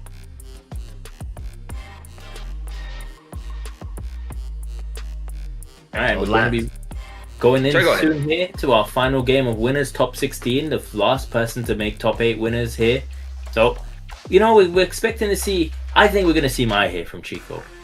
I'm picking my here. Could be. This sound very logical. Of course, I did actually forget that Chico does have a Mai as well. Played that character quite a bit in the last World Warrior, the World before that as well. And against Zangief, yeah, that does check out. I do feel that does check out. But then again, Chico has a lot of character that he can whip out, but Mai does seem as the most reasonable pick here. But if it doesn't work out, Chico is one to switch characters if the first game plan doesn't work out. But we're gonna see. Guys, can you do me a favor and please not get into a ranked game when you are next on stream? Who are we waiting for this time? Yeah, Kale, obviously. Yeah. Oh my day! So these Zangief players, bro, they just want to keep churning. Yeah, you know, it is like that sometimes. It is like that. You know, we're just waiting here at the moment. But you know what? It's giving us a little bit of time to reflect on what we've seen so far. We've seen good performances from, of course, Random, one of the favorites to win this tournament with the Manon. Railgun with the Kami, very convincing there earlier over Dawed, and Yon Angel taking it over Seahan. And as far as leaderboard goes, those guys still out here trying to just cement themselves in that top 4. You know, we have had Semi drop out of the tournament a bit early, losing to Fat Cat in losers. So 13th place there for Semi, who is currently, Semi is currently... I'm at number 6. Tied 5th. Tied 5th. Yeah, tied 5th. Yeah, you're right. Sitting on 85 points, that could still have some implications when it comes to the leaderboard. Because Calipro, he is right outside the top 8 with 35 points, 5 behind Jerger. So getting a good result here could definitely put him in that top 8. 2 minutes left to show up, otherwise you end in loser side. Uh-oh. Top 8 winners if he's in losers from not even getting to play the game. You know, sometimes you just got to pick between your MR and your tournament performance. What means more, Capcom Cup or getting that legend status, you know? That 2K MR, pretty hard, you know, I can't lie. I mean, I've heard people say, especially when you live not in Japan, getting MR is, it ain't easy. It ain't easy at all. You need the tweet. You need the tweet ready for the 2K MR, you know? That's what he's flexing the tweet. Yeah, of course. So again, but the thing is though, these top players, they just want to play Street Fighter all day, man. Like if I got away from a tournament set, why not just keep my fingers warmed up, just play a couple of ranked games, especially with when you play Zangief. You gotta get those, gotta keep churning, you know. You gotta get those SPDs in. Yeah, do you know what though? He has to make sure that he doesn't get DQ'd here because again, we don't want to see anyone fall into losers because of a DQ. That would be very unfortunate. Then again, I don't think Chico is going to complain about that because you know what? Free games, I'll take it. But then again, you want to get that like fair, right? You want to earn those spots. But Calipro, the jury pick. Okay, Chico going with his old faithful jury. Yeah, the character that he really started out with, put himself on the map with the jury. This is his one true love, you know. He may say he's a Sagat player, but he's always going to be a jury player at heart. Yeah, absolutely. Oh, but Calipro, another scoop. Sweep as well. Oh my days. Oh, where you going? That's death. That was... He just wants to get back to ranked. He's just getting all these SPDs in early so he can get back to ranked. That's all that's going on here. Oh my days. Yeah, he doesn't care about money, Vault Warrior, CPT, winning $1 million. He wants to go back into ranked. The MR grind is eternal. CPT is just for now. Absolute chat behavior.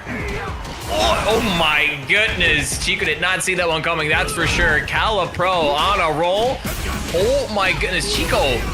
What are you doing, man?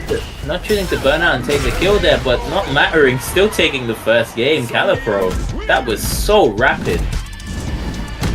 Yeah, absolute fireworks coming out at Calipro. Chico looking a little bit flustered as well. Did not have any chance to press buttons in any of those rounds. And he's going back to character select, maybe going for, maybe looking at the Mai this time.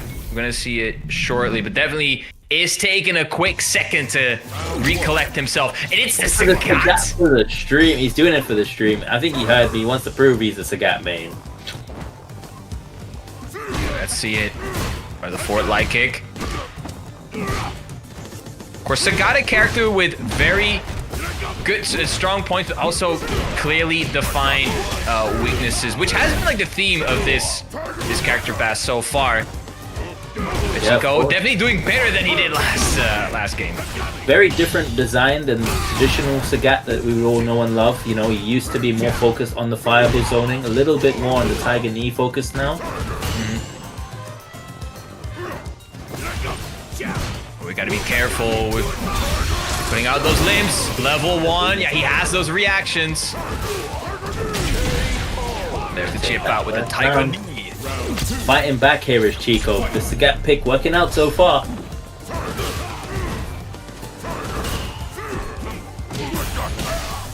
Finds it with a crouching medium punch to the corner we go. Uppercut as well. Oh, getting quite fortunate there, whiffing the throw, but Calipro tried to parry. Gets punish counter thrown for his troubles. And he blocks just in time. Zangief's level 2 is 18 frames of startup, so was able to meet you with jab and still block in time.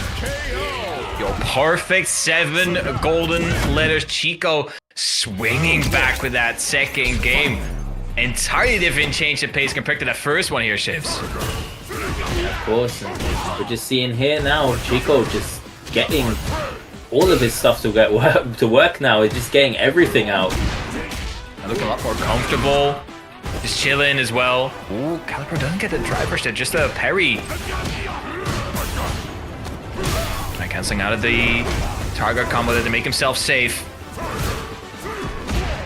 Oh, gets punish counter, gets jumped in on again. But this time answers back with the level 1. Chico just not taking anything here. Again, the forward light kick has been such a big mainstay for Chico. Uppercut again. Oh, he went for the level 1 thinking that Chico was gonna, I guess, Tiger Knee or jump. Does look like it now. Chico looking at set point. That was 3 straight rounds as well, Shivs. Yeah, it's how Calipro is gonna have to make something happen now. Uppercut again from Chico, just staying very, very comfortable on the ground. Calipro does find a perfect parry. All right, headbutt. Tiger Knee coming in clutch. Gets him out of the corner. Fighting from that mid-screen now. We have big punish counter. Punish the sweep. Oh! Charge heavy punch on the Tiger knee attempt, and this should be the round. Yes, both players now on set point to Final make game. Final round. Crucially, Calipro did not have to expend any super bars. Well, still, yeah, has the level 2 in his back pocket. Can Chico so much mileage out of that forward light kick?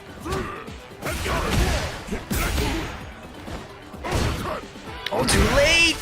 On the Tiger uppercut, big punish coming out here from Calipro. He uses one super bar. Went for the SPV this time, going to cost him big damage.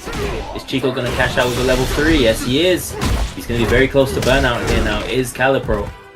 About a half a bar is going to be left. Chico looking in a good position right here. Could force out the burnout potentially. No, he respects the level 2.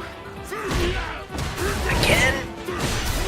Gonna get that now and gets the DI, and that should be the set. No drops here from Chico, going into top 8 winners with the Sagat. You love to see it. Feeling like Chico just wants to play Sagat. He looked like he looked a lot more comfortable, but also like he was just having more fun compared to the jury. Jury got absolutely flustered by Calipro. As soon as the Sagat got picked, it was all Chico here. I'm expecting that Chico is gonna send me a message soon saying, "What you say about my Sagat?" That does sound like Chico. He would do that. That will be Chico. I know it. Oh my days. That does mean we have our winner's side top 8 all round out. But we're not talking about. We're talking not about that yet. You're fired. I'm not even done talking, Ritas. Calm down. No, We're not gonna start with top 8 yet, though. Yeah, we're not. We're going down to losers. Top 12 losers. We have one more game. You know. Oh yes, we do have. I see Dawed against Fat Cat on stream next. Fat Cat. Die fette Katze versus My days. Dawed. Versus Fat Cat, who Fat Cat also has not dropped a single game. Actually, only one has dropped a single game to Leo Dunn once they got put down and lose. Other than that, not dropped a single one, and now has to fight Dawed to get into top 8. Fat Cat doesn't have as many points when it comes to the standings, only 30, so is at 16th, but still mathematically has a pretty decent chance of getting into that top 8, especially if you get a good result today. Yeah, of course, and you know what? We have Dawed as well, who is going to want to try and get in. He's 10th, currently 35 points. He's going to want to get into this top 8 and try and get some points in as well. Both these players needing this performance here. So it escapes my mind what character Fat Cat plays. We saw Dawed on the Akuma. Ken. He also played Ken in 5. Okay, so Ken versus Akuma. So we're going to get a Shoto showdown to see who is actually the strongest Shoto in the current state of Street Fighter 6. Oh boy, well, you know, I think many people would argue Ryu currently is that strongest Shoto in Street Fighter 6, but maybe they can compete for a very close second, you know? Absolutely. See, you do see all 3 of the Shotos still seeing good representation throughout the game, even though according to a big prolific Street Fighter player, Ken being the weakest Shoto in the game, still sees plenty of competitive play. So being the weakest Shoto, I mean, it might mean something, but apparently with the current meta, Ken still very much a viable pick. Being the weakest Shoto in this game is like being the poorest billionaire. Let's be real. Damn, that part. That's good. You're absolutely right. Oh, I like Fat Cat repping the Dante colors with the white hair and the red coat.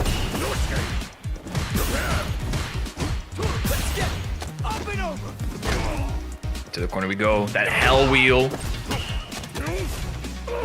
Gets the back throw here now. Dawed shifting the momentum. Misses the DP, but... Excuse me? You know what? It's fine. It's all kinds of spaghetti. Just getting the nerves out. This is for top 8 at the end of the day. So both players will be a little nervous. Very true indeed. A little bit of nerves here and there should be expected. Dawed still looking at the live advantage. Fat Cat with his back against the wall. He's walking out slowly, but Dawed, that spacing so good. Oh, but there's Fat Cat, finds the whip punish. There you go. Switches sides.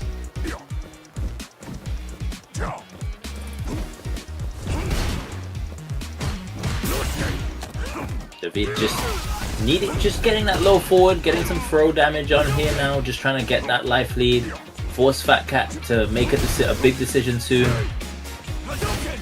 Very slow pace here, very different to what we're used to, but Dawed missing his DP and then Fat Cat missing his combo, so a lot of misinputs going on from both players here.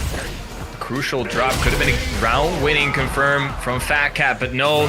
Dawed getting the upper hand with the throw right there. Yeah, both players taking their time. 30 seconds left on the clock of the previous round, but this time Dawed being a little bit more liberal with his resources. Once again, to the corner we go. Gets the drive impact, blocked, goes, throw causes the crumple state, he gets the crush. Counter hit, caught Fat Cat pressing. Dawed, plenty of resources. DP into level 3 is going to take that first game. The Akuma looking very strong at the moment. Maybe Fat Cat was a little bit flustered from the previous round after dropping his round winning conversion. Dawed now needs one more game to get into that loser side top 8. I know, strong hit, just getting the throw. Answers back with the low forward here. Fat Cat just needed to clean up a little bit here. Has a lot of good opportunities in that first game, but wasn't able to capitalize just as well. So he needs to just compose and still take this set here. Try to stay in that footsie range, looking for that whiff punish. There's the low forward. Jinrai. We just chilling. Slower approach to the game again, not seeing much here. Yep, goes for the low forward into the Jinrai. Oh my god! And that should be the round here. Fat Cat going for an extended combo there. A lot of meter build. You can see Fat Cat pressing a lot of light kicks, and with that he's trying to bait out, either get a quick poke or bait out the low forward from Dawed to the whiff punish accordingly. Once again now, Dawed on the offense, still pretty back and forth. Side switch again.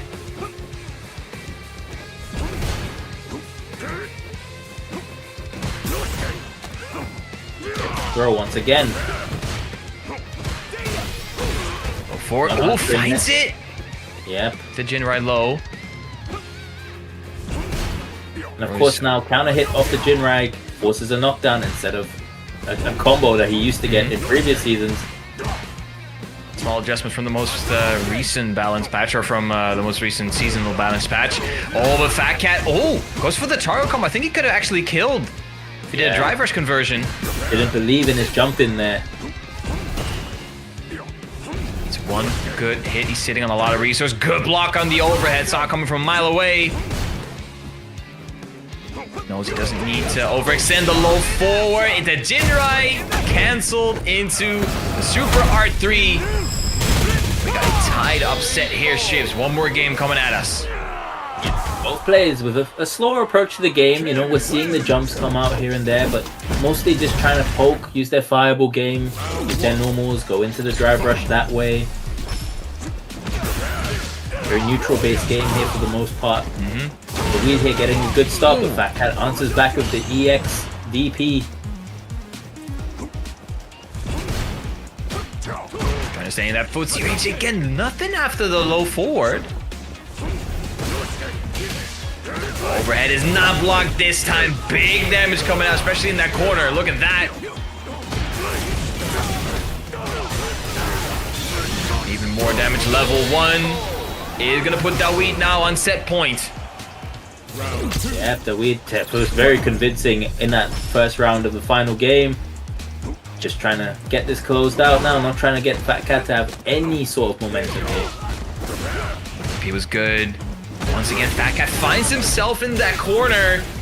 Outside of low forward range, and Dawed takes full advantage of that. Oh, the Fierce just walks into it. The DP, side switch now. Time for Fat Cat to try something new. Because so far Dawed has had the upper hand again. Trying to stick out some limbs.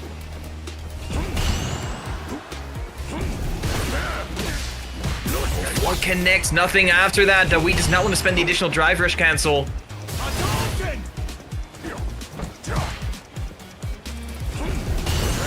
Hitting on 2 bars. The next hit actually could be it for Dawed. Does he find it? That's the big question. He's chilling. He knows has the advantage. The low 4 from Fat Cat though. Extended right into level 3 on the dot, but no animation. Just gets the level 3 to connect it, right? Now he gets the back throws, switching the sides again. Oh no, trying to anti-air there, but Akuma's air fireball, privileged as always. DI is gonna be countered. Yeah, he had enough HP to weather that one. He's gonna have to spend it to level 1 here. No, just gets the DP. Match point, set point for both players here to move into top 8 on the loser's side. He does have a good advantage when it comes to super bar resources. However, Fat Cat, good start. We've seen the opposite most of the time, but this time it's Fat Cat with the momentum overhead. Yeah, drops it. Can keep it going, keep himself safe.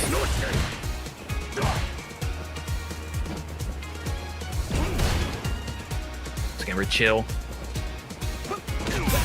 Being over zealous, but Fat Cat again. What? Please. So many chances here to win this game, this set here for Fat Cat, but hopefully it doesn't come back to cost him. Wow, a challenge again! Yeah, you can't die there. Yeah, Dawed is very smart there not to drive Impact back, didn't have the life. 2 answer back there, would have had to parry. And again, the trade with the jet. Fat Cat taking it over Dawed 2-1. Fat Cat putting himself to loser's side. Top 8, very strong performance. His first top 8 is Warriors. I was gonna say. Congratulations here to Fat Cat, first top 8, like Rita said. And now I think we have our full top 8. Very much so. Yeah, very good performance from Fat Cat into the losers bracket. He's been fighting through losers almost the entire tournament. Took it over at semi as well, but now. We got our full top 8. Read us. Tell us who's in it. Wait. Give me a sec. Okay. Just waiting here. But yeah, good performance there once again from Dawed. You know, 9th place, not bad at all. Get some points in for the final World Warrior. Still has a chance to make it into this top 8 with a good performance. Absolutely. I do think we have one more for Germany, if I recall correctly. Yep. One more before the regional final. Yes. Of course, and the regional final also having a prize pool this year, as we saw before, the winner taking home 2,000 USD. And you get into Capcom Cup, man. So you have a chance to get that 1 milli as well as getting those, getting the other cash. But Shiz, what else do we have coming up when it comes to World Warrior? We have the 5th World Warrior tournament for Europe and Northeast coming up on the October 4th. So 2 weeks. That will be at 5 p.m. Central Time, 4 p.m. British Time, as all World Warriors are run by Saltmine League. But following that, we have the final tournament for the UK and Ireland. Of course, this year's Super Region for Europe. So we will see someone qualify for the Cup directly, as well as knowing our final for the regionals. Lex has a pretty good chance for that. I think he only needs top 16 or something, and then he's fine. Well, that's unfortunate then, that it might be very anticlimactic in that sense. But we still will see who makes it into the regional finals for that region. And of course, Europe West, the 18th of October. Make sure you sign up for that if you're in one of the eligible regions of Europe West. Absolutely. Of course, when it comes to Europe West. Oh, and that's the region that we're looking at right now. There's one more coming. That's going to be on October, a final World Warrior for Germany. So, you know, today is the penultimate. So the next 3 weeks, I believe, is the finals, number 5, and then the regional final will be decided. Yeah, absolutely. And again, as you said, we're getting closer and close to those finals. The last leg of the points gathering phase 4. This Capcom Pro Tour. It's going by pretty quickly. When you look at the World Warrior schedule, like, oh damn, it's gonna be a couple months. But we have some good Street Fighter, and then you blink like twice. You're like, wait, what? It's almost October. What do you mean? When you think about it, we have 2 more offline events as well for the rest of the Pro Yeah, Tour. we have before- Evo France coming, and then we have the premiere event in China. Yeah. Exactly. Yeah, we almost what have all you our should Capcom do Pro now, you know, retweeting this, shifts you included, you know. Damn, Why would- catching strays? What did Because it you say? didn't do the other one. Oh, sorry. Yeah. No. How dare you. File for that one. But Thanks. you know, tell everybody we have a great top 8 ahead of us, ladies and gentlemen. You know? Yeah, of course, we have our top 8 decided, so we will be starting off with Random against Railgun and Yon Angel against Chico in the winner's side, but on the loser side, we have Bonjo against Fat Cat and GG Halibel against MDZ Jimmy. Wait, hold on. Wait. I'm noticing something on the screen. I need to refresh. JNV with a $112.50 contribution to the match arena, putting us. He did the same yesterday to bring Europe West to 150. This guy. Bro, shout out to Oh, my league supporter. JNV. He supports the players. Thank Absolutely. you so much, JNV. That's what you That should means do. we have a confirmed top 3 payout now. So whoever gets the top 3 gets some decent money out of the pot. But you can always add to that pot if you do want to. I think Germany still holds the record for the biggest pot, like 400 or 500 euro USD, something yeah, crazy because like that. It was almost. It was 2,500. Sheesh. Wow. That's Almost. that's a lot of money, bro. Anyway, Railgun and Random. Just starting off with the jump in. Finds the first medal as well. That's the second one. Oh my days and shifts. You know, you play this character a bit, so getting behind or getting ahead with the Manon, that must feel special. Already 4 medals as well. Yeah, I play both of these, and I could tell you now, when Manon starts off this way and she gets this lead, medals, gets a life lead, gets the first round with those medals, it feels like an impossible situation to come back from. So Rogan's gonna have to do some magical work here now just to stop Random's momentum. Alright, no double perfect this time. Random is one of those players that gets very frequent double perfects. And Hey, again, you never know, if Rogan takes this round, the chance is still there for it to happen. you're right. You're right. You're very much correct. However, Random, there you go. He finds medal number 5.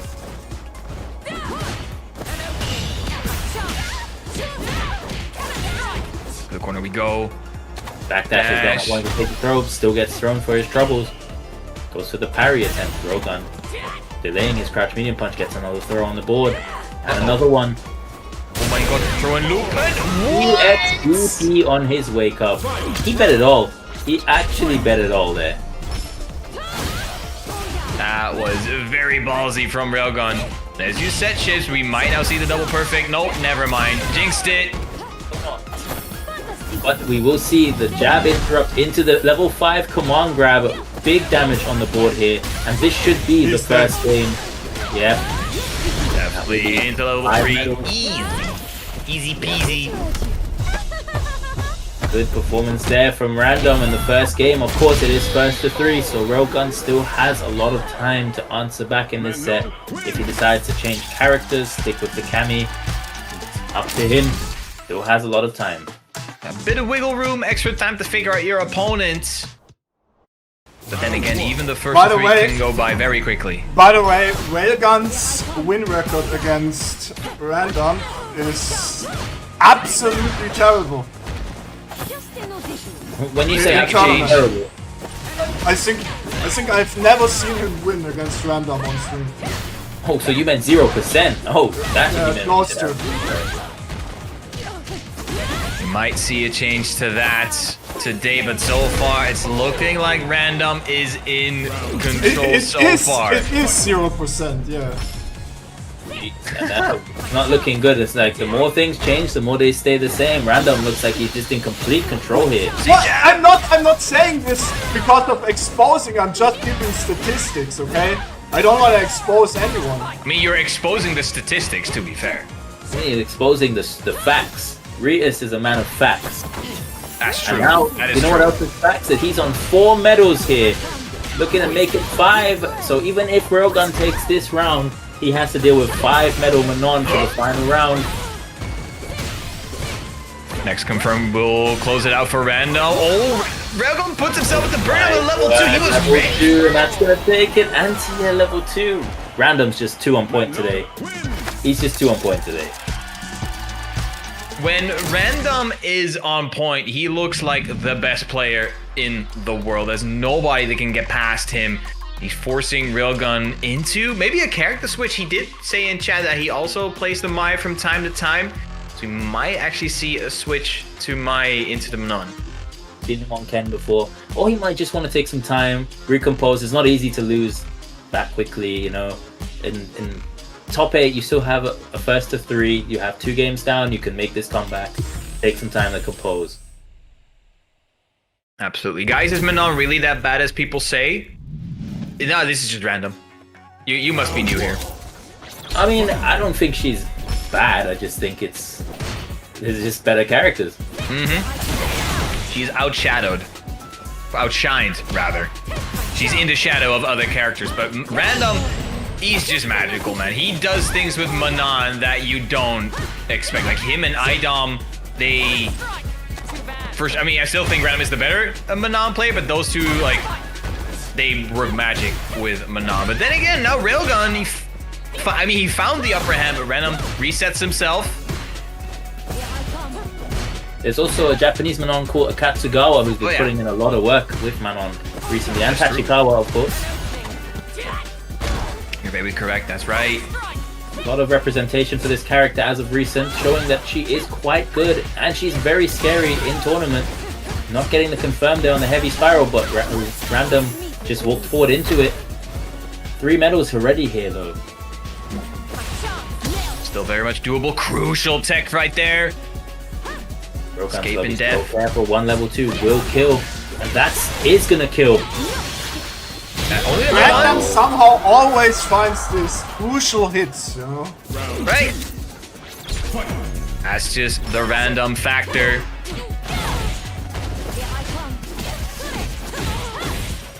Gets the hit again. Still on 3 medals. No.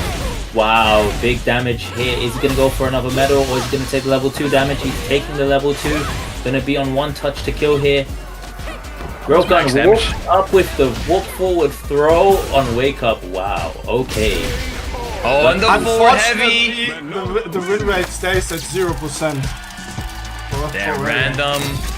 3-0 over Railgun, relegating him to the loser's side of the bracket. Looking like Random still has Railgun's number.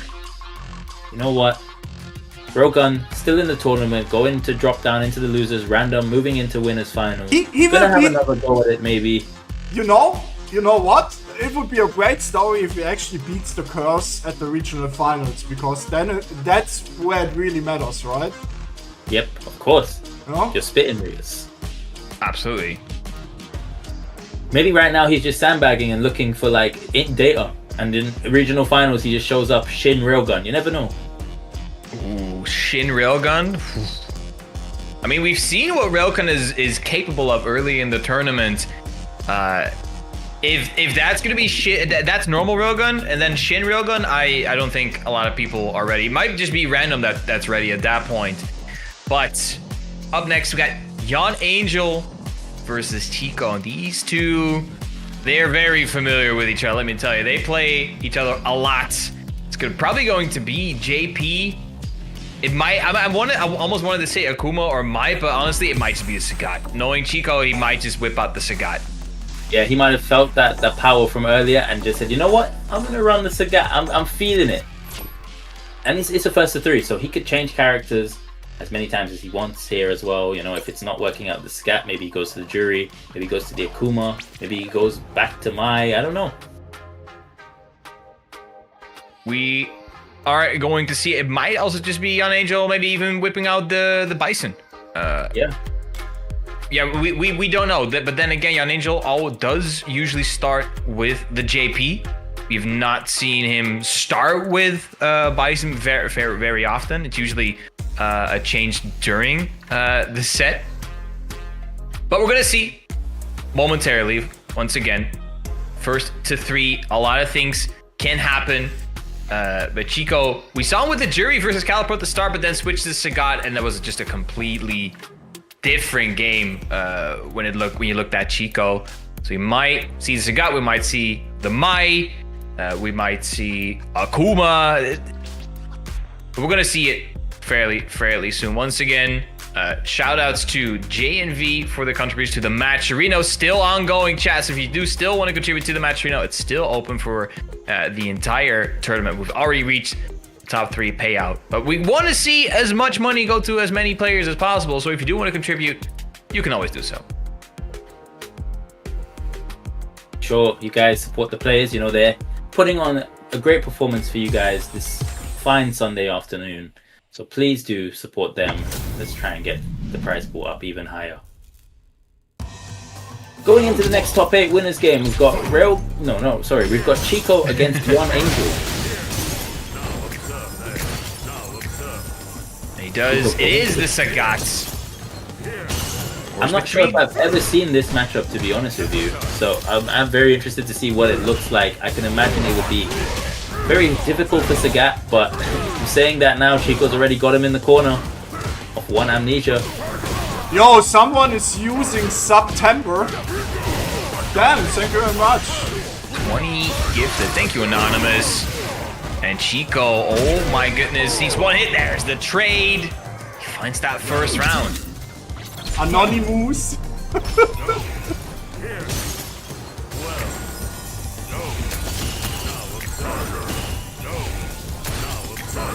Yon Angel here just trying to set up full screen, just get some chips on Chico's drive gauge, you know, stop him from approaching. But Chico getting the perfect parries and inching his way closer, only to get sent back full screen at level 2 for his trouble.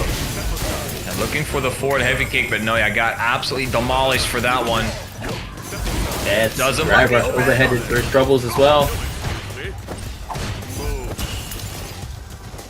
Chico just trying to find his footing. Yon Angel looking at a full life. Oh, never mind. Overhead. Tiger Nexus.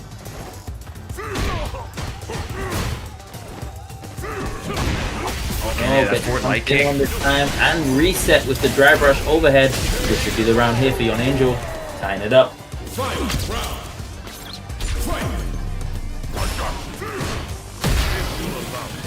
For the amnesia once again, mid screen.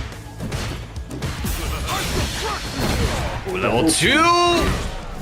Gonna put him very close to burnout here and get some good damage on. What's the approach gonna be here for Chico? Oh, couldn't quite get. Tiger Shot does force the burnout again. There's the Tiger Uppercut though. Oh no, Yon Angel just caught pressing. Chico burns himself out here, so hopefully he doesn't come to regret that. Yon Angel isn't able to use that level 2 in the end. Chico is going to take that first game with the Sagat pick, of course. Oh, do we see a character switch?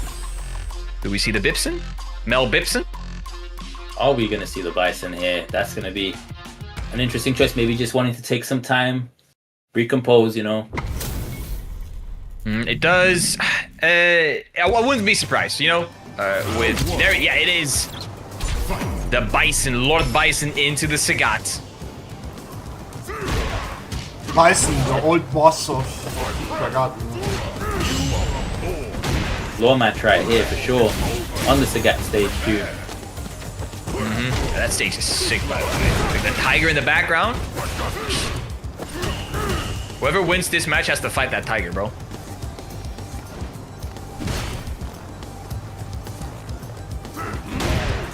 Oh, nice. With punish. Right to the corner we go. Throw again, gets the punish down on now, gets the perfect parry. Back throw here. Interrupting with the crouch medium punch and the overhead again. Yon Angel's been doing that non-stop today. Burns himself out for that. Ninja, he didn't burn it, so still very much duel for Chico. That Tiger Knee gets interrupted by the crouch jab.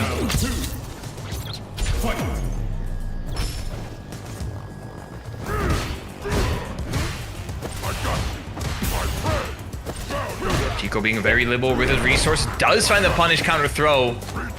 Again, counter throw for your troubles, going for the parry attempts. Still going to the parry attempts. Yon Angel will not be conditioned. That's one thing I'm learning about him today. He refuses to be conditioned. Level 3 though, big damage, trying to work his way back in.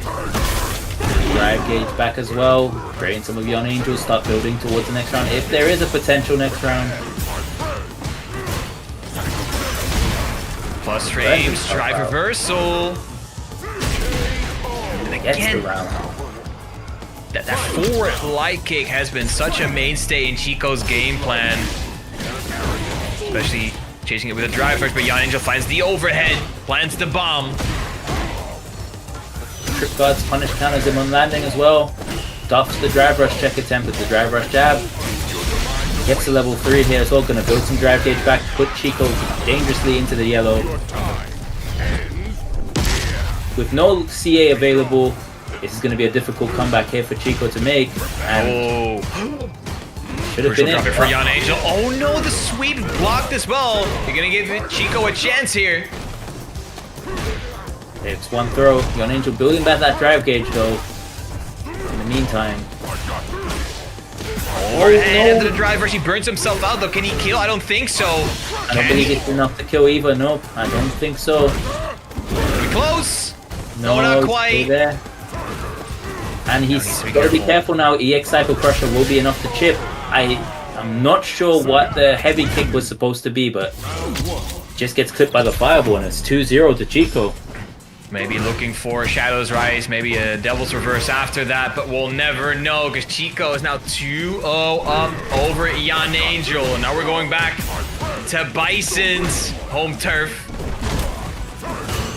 Yeah, and of course now in this position, whereas the tournament's concerned, even if Yon Angel is able to take this game, Chico has the ability now to counterpick. He is locked into Bison for the rest of this set. He is very much, yeah, you're right. Drive reversal to get him off. Gets jumped in on. A chip no longer a factor. Drive gauge now returning. Go. To chill it, but Yon Angel finds the interrupt. Gets the bomb as well. One throw. Oh, parry the overhead. Level 1. Yep. Expecting an answer back on the block target combo overhead. Does the level 1. Gets the round. Yon Angel stealing back some momentum here. Quite done.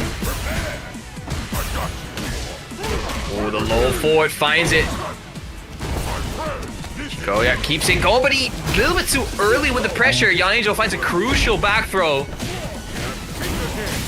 Gets the plant the bomb again here. Chico's going to have to be careful. He's in burnout now. This is looking like a very good game here for Yon Angel, and that should be, nope, isn't the first game, but should have been. 2 though. Side switch, yep, still not in burnout. Is Yon Angel? Wake up with DI. Oh, yep, very smart. Wake up DI. Knew that Chico had neither the drive and not a lot of HP to pay for that. Ooh, okay, maybe Chico going forward switch this time. It is time for the counterpick. Chico has 2 games to play with here, so could go to the Akuma, could go to the Jury. Not sure what matchups he prefers against Bison specifically. I don't think he'll go to the Mai here, but I might be wrong. Yep, going to the Jury. Yeah. Starts off strong. Again, immediately Yon Angel with the OD Cycle Crusher does not want to deal with those low fireballs. Not the easiest matchup here for Jury. To be honest, I think out of Chico's roster, he doesn't really have great answers to Bison matchup-wise. But Jury is probably his most comfortable of all his characters. Probably the character he has put the most hours in as well, so a lot of familiarity with that character as well. Just the comfort character, the comfort pick. Gets drive impacted, attempting to do the dive kick there, and now Gonna have to deal with the DI potentially again. Gets the throw to get the bomb off of him. Ooh. And it worked this time on the crouch fierce.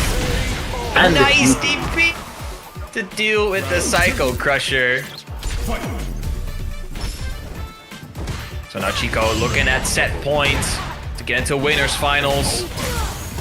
Angel getting that perfect parry, sets the bomb. Oh, this is going to be big damage. Blocking. Oh, oh my god.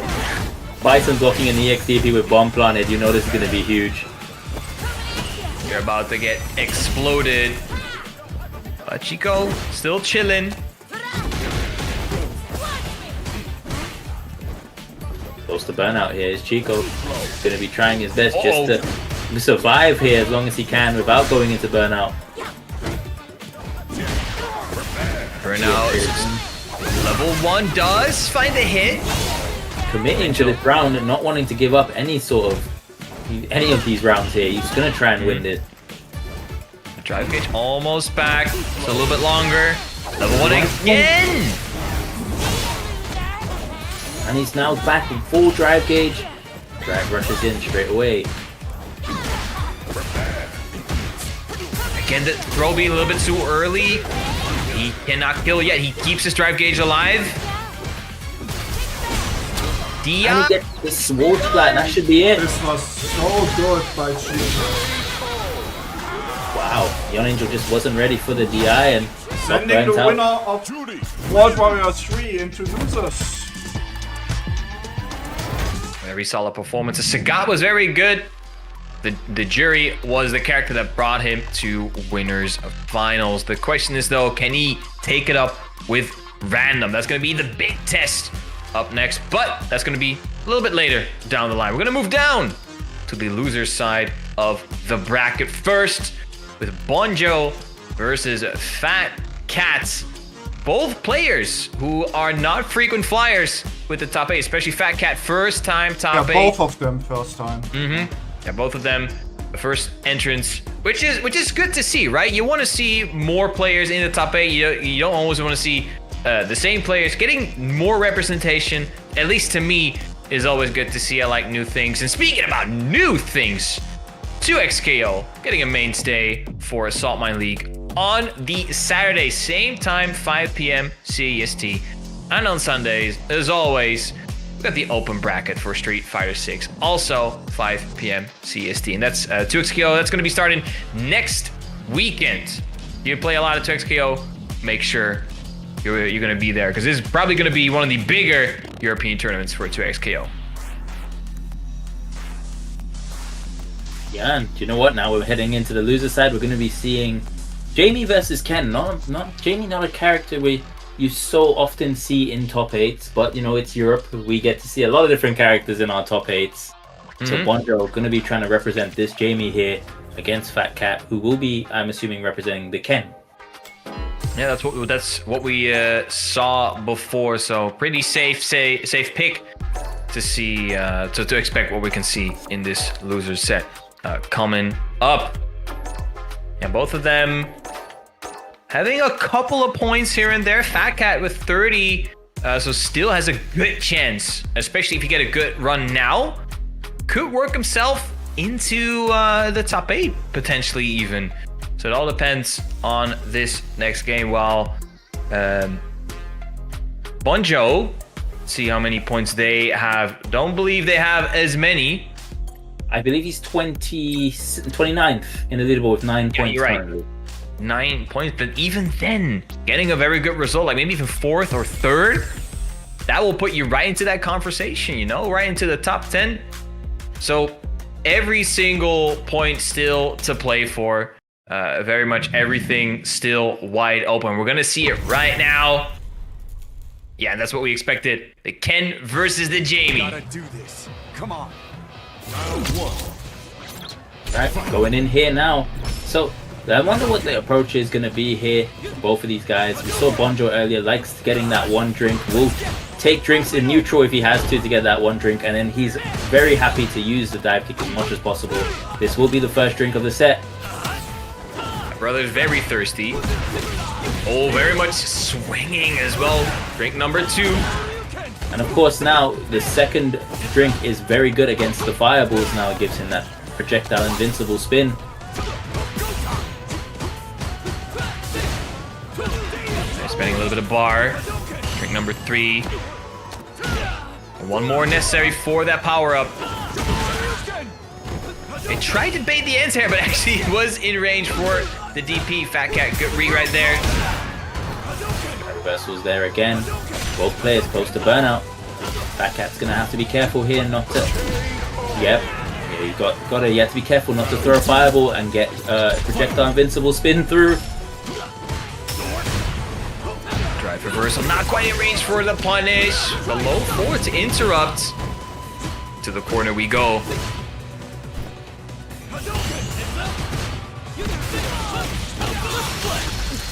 Install.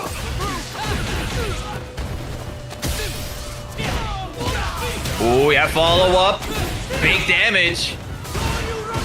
Blocks the DP and that should be the round. Definitely has enough level 2 install in the back pocket. That second round goes in favor of Bonjo. But however now, Fat Cat looking at the resource advantage. Look at 3 bars. Bonjo only barely has 1. He does have 1 drink. Doesn't finish the Rekka though. Use the level 3 here to put him very close to burnout. Just a sliver. Be tough to avoid. He does have access to McCoy, I believe, or is that only level 2? But he is in burnout now. We're in a world of hurt. Yeah, now he's just gonna get slaughtered by these Jin Riot. Yeah, chip fireball meaty, nice. Literally nothing Bonjo could do right there. Level 1 is not projectile invul. Yeah, you are pretty much in jail. Fat Cat with a great start. Oh, and a better start right here, Shivs. Yeah, getting that early punish down the throw on the parry. In the corner here, 1 drive gauge left. Gonna have to be so careful, trying to hold up just to get out of this corner pressure. This is rough. You're in the blender. Oh, okay. Cheeky little jumper from Bonjo. Yeah, it was a very awkward angle. Went for the parry on his wake up, going for a hard call out, getting back throw and punish down the back throw of that for his troubles, and will lose the round. Big reads there from Bonjo, not working out. Yeah, Fat Cat looking very good in this second game. He's trying to extend his lead. And using a lot of Jinrai. A lot of whiff from Bonjo. And once again, he got the whiff punish, but not quite finishing his combo. You have to be careful. You have to be consequent. Nice cross cut, though.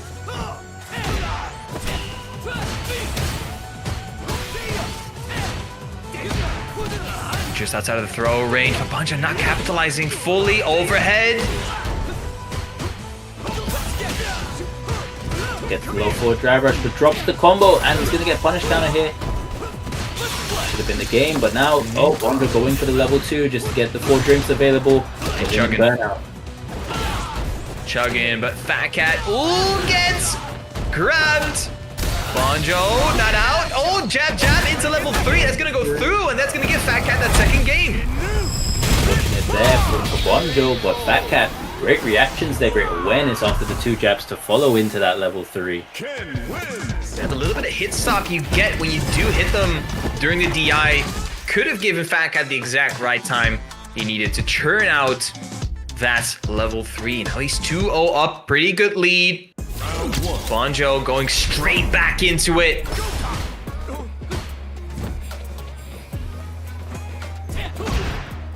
Gets the punish counter on the whip.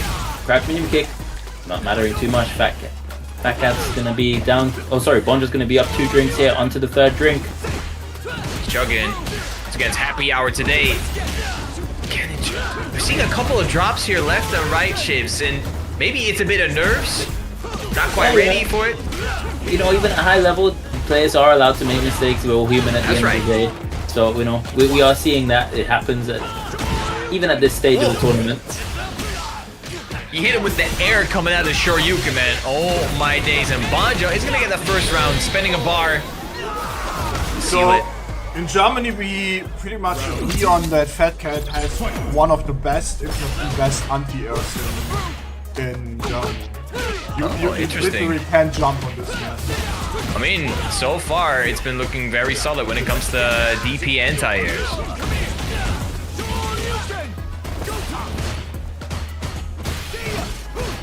Attack on the drive gauge again with the Jinrai. Fat Cat. He anti-airs everything. Brother. You know, he still has 2 games up as well, so, you know, can see what Bonjo's adaptations are here, even if Bonjo was to take this game. Throw. Do we see another one? Oh no! Punish cannon thrown this time, and it's going to be set point here now for Fat Cat.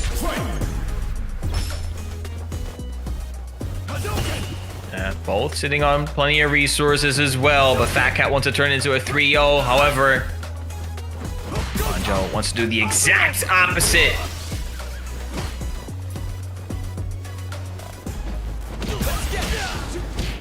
Again, the perfect spacing. Just walked into it straight to level 3. That drive gauge was looking a little bit low. Wants to extend that as much as possible.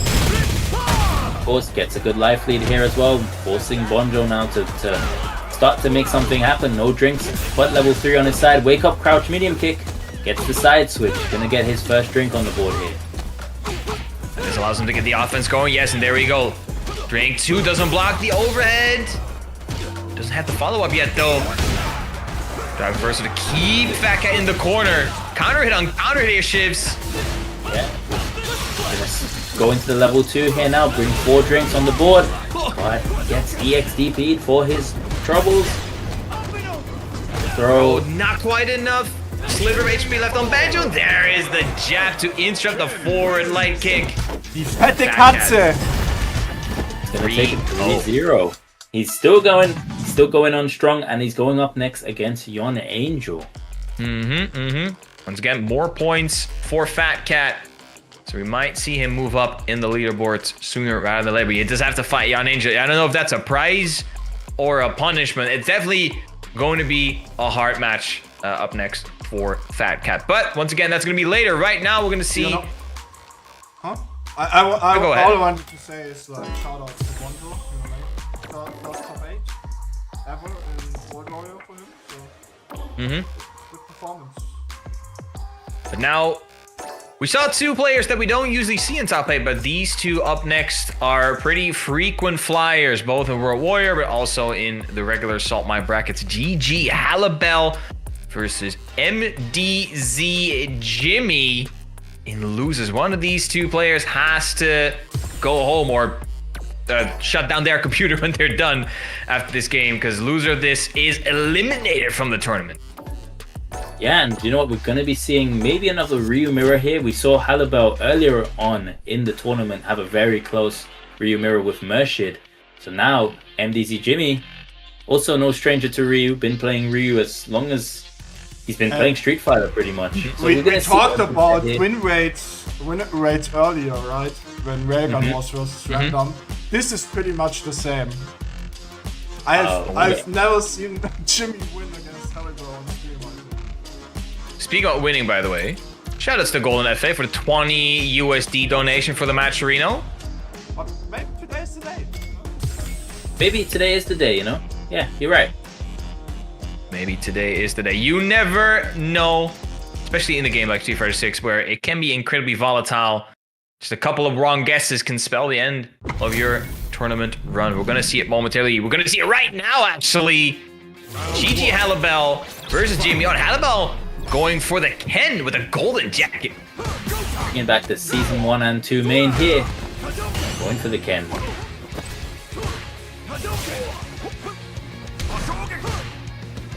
Again, calm, collected, measured on both players' sides. But we know MDZ Jimmy can be very explosive. But Halibel, alright, puts Jimmy in the corner. Good defense there from Jimmy, but then ends up shimmying himself. And whiffs the low forward, gets punished counted for his trouble. Ooh, tried to go for empty jump, but no, got shut down. Yeah, but Ken's forward medium kick is a good answer against the block medium donkey kick. A lot of range, pretty quick startup, and of course you got the target combo for a little bit of extra damage. Oh, big fierce, straight into the run DP, decent damage as well, but the throw is whiffed. Jimmy to get some action in, but no. We are accusing violence on Wake Up. Gets perfect parry, but no punish there. Went for a bit too much of a fancy punish. Wow, we're grabbing error left and right on both sides. Big whiff for Jimmy with the Tatsu, and that allows Halibel to go for the full punish, but he had a lot of drive gauge left on the table, so couldn't kill. Choosing to not cash out there. Still able to take the game though is Halibel. Just wanted to be safe, I guess. Not wanting to potentially not kill, put himself in burnout, shift the momentum, but it's fine. He's able to still take the first game. Maybe he was scared that 3 was still left in an aerial state after the Tatsu. We don't know, but in the end, it didn't end up mattering that much. Halibel taking that first game, and he's keeping his momentum going. Overhead, oh my days, this relentless offense. Going for a complete attack on drive gauge approach here, using those heavies and these Jinrais just to drain all the drive gauge from MDZ Jimmy. Uses the EXDP just to put him into burnout, not caring about the damage he's gonna take. Oh, hold on. Very much doable here for Jimmy. Gets the throw. I guess Halibel, that read was just not, it wasn't worthwhile in the end. Yeah, and it was counter hit, so he grabbed a limb that GG Halibel was sticking out. DP coming out again. Jimmy loves that option. Jinrai, that's punishable. Oh, starting to sweep. Regular DP.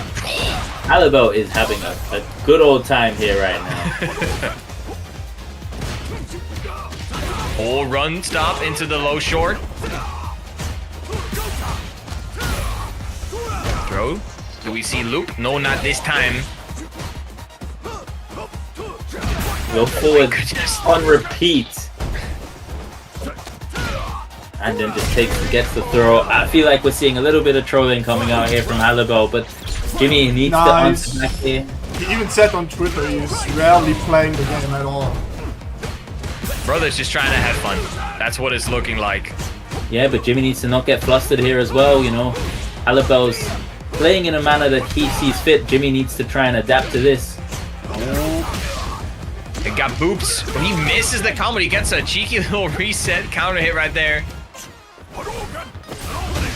Jump. Oh, but Jimmy finds the counter hit this time. Throw hit. Overhead Gets the run overhead, confirm into the level 3, and that's going to be the second game.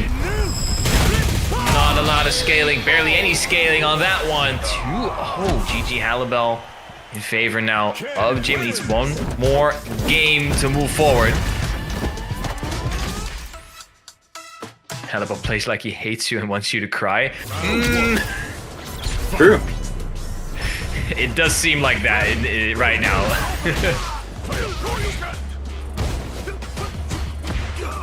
I do not envy people running into him in ranks.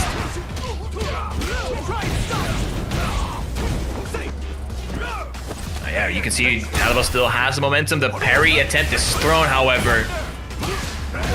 Oh, Jimmy looking very good. Gets a big optimal confirm there on the grab rush, crouch, medium punch. Very good there from Jimmy. That's the round you need, how rounds he needs. Exactly, didn't even have to spend any supers as well. Oh, throw again.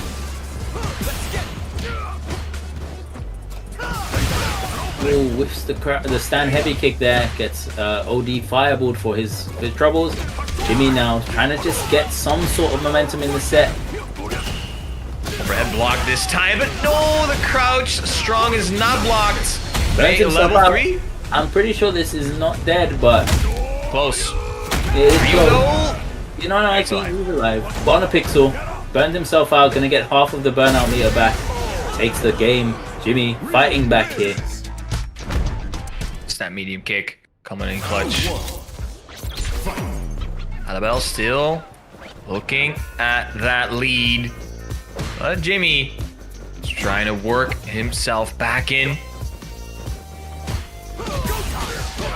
One finds it. Okay, but Halibel realizing that Jimmy's trying to walk in and out of range and just hits him with the low forward for his troubles. Jimmy gonna get this confirmed here to take himself out of the corner. Oh, your donkey kick to interrupt the drive rush. Oh, no punish there. Believed in the punish as well. Committed to the Tatsu. Halibel putting himself out. He does find the punish counter throw. Level 1 on wake up. Great jump in. Ashigeki instead of the DP. Maybe trying to bait out a parry attempt from Halibel, but there's the DP coming out from Jimmy. There's the one from Halibel though. We're shaking hands.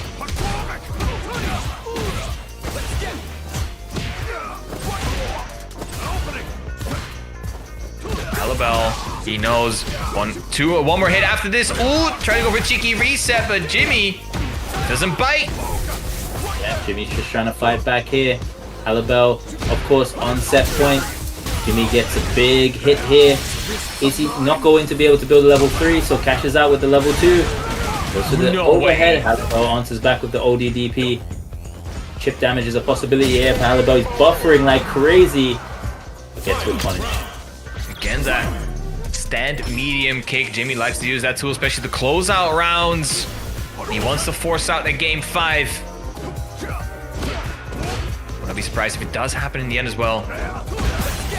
Oh, whips the forward heavy kick, and Halibel takes full advantage of that. In the corner you go. Safe jump.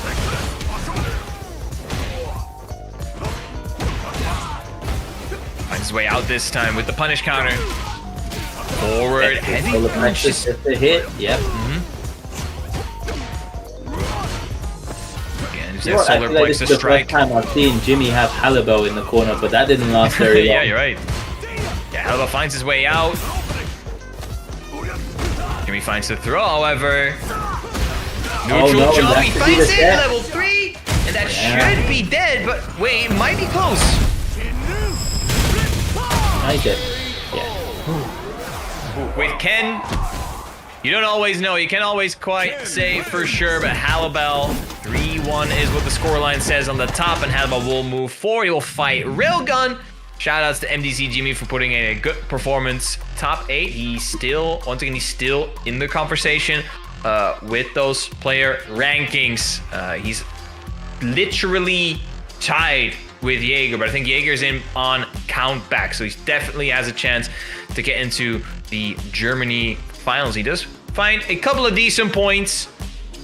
He finished above Jerger as well today, so I believe, and Seahan as well. He's finished above Seahan, so I believe he is going to be moving into this top 8 now with this performance. But of course, this Fat Cat is still in this tournament as well, fighting on, who can potentially break into this top 8 with a good performance.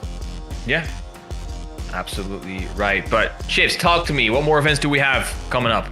Well, of course, we have the 5th and final World Warrior for the Europe Northeast, the open bracket. If you are in Europe Northeast, you should consider signing up. It will be on October the 4th in 2 weeks, 5 p.m. Central Time, 4 p.m. British Standard Time, standard start time for all Saltmine tournaments. And then, of course, the UK and Ireland, the Super Region of Europe this season, 5th of October. We will see someone qualify for Capcom Cup at this event. And, of course, we will have the World Warrior regional finals sorted out. Next up, week after, we have Europe West. If you are from the eligible regions, you want to compete, make sure you sign up. Not a super region, but people will be fighting there for the regional finals placements. And of course, we're watching Germany number 4. We have one more tournament to come to decide our regional finals. October the 19th. Make sure you sign up if you're in Germany. Last chance to get those points in. Yeah, absolutely. One more points gathering tournament for all of these regions coming up, and then we're going to go straight to the finals. And as you say, yeah, UK, the only super region left here in Europe. So only those is where the total points cost, points tally matters. For all the other one, it's just your top 3 finishing positions that will determine your total point score. But in the UK, I think, yeah, Lex, he's scoring very high, so he has the biggest chance of getting that outright qualifier. Other than that, all the other great players from the UK still scrapping for those final points as well. Back to the bracket, or moving back to our winners finals. Random versus Chico. That's, I mean, we know Random. It's going to be the Manon, but Chico, as we saw, he's got a little bag of tricks.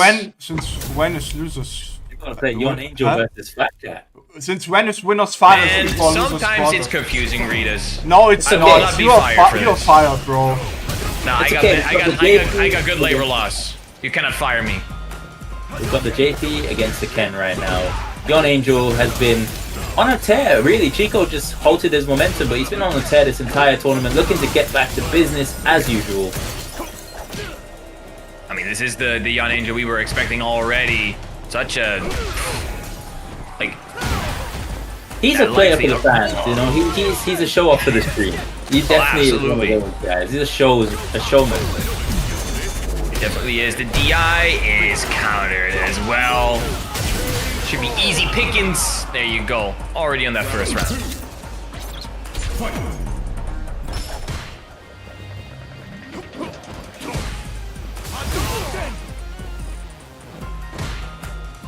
Back Cat here, looking to try and answer back, just using some of his pokes here, just trying to get some sort of connect here, gets the punish counter, crouch medium kick, but doesn't commit.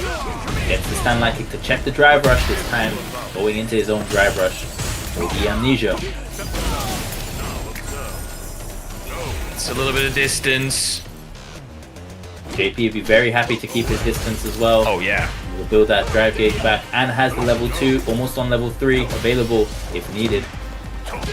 Meets Fat Cat in the air as well. Oh my goodness. The checks. Absolutely on point. And now we're filling the screen. We're polluting the screen with Psycho Power. And the punish counter. It's big. Level 3 in the back pocket. Yeah, that's going to be level 3. Going to take the first game. Yon Angel not messing about here. Being safe with his combo choices. Taking that first game.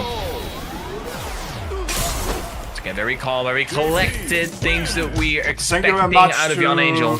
Brave Young for the $29 to the Maturino prize pool, bringing us up to $199. $1 off the big 200. Alright, Ken shenanigans. Ooh, back to avoid the throw, but there was none. Yon Angel still coming out on top. Still holding that position though. Fat Cat not too far off the corner as Yon Angel, so Fat Cat can still push him there. Gets the drive rush check. Now they'll be fighting out of the mid screen.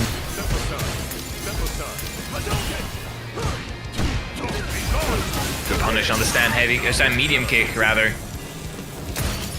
The portal on screen just negates so many options from the Ken. Ooh, we're swinging a little bit of spaghetti, or spätzle I should say.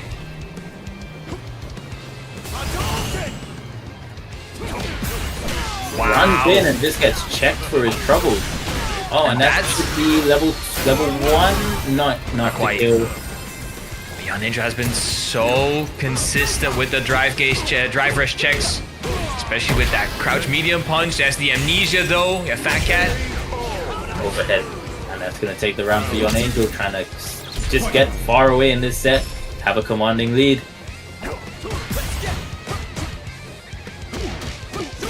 Walk forward with the jab, counter hitting him. There's the Amnesia again, the great equalizer.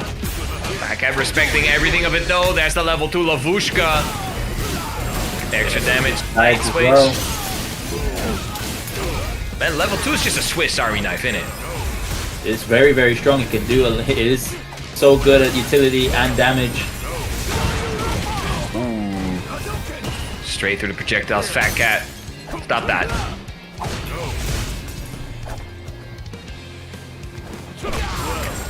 He is again. Checks the drive rush, doesn't get the follow up though.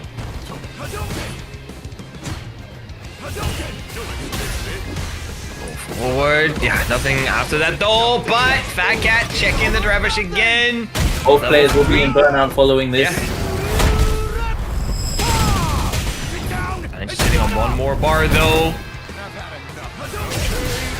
Oh, maybe try to clash with the fireball, but not quite fast enough. Gonna force out of round 3.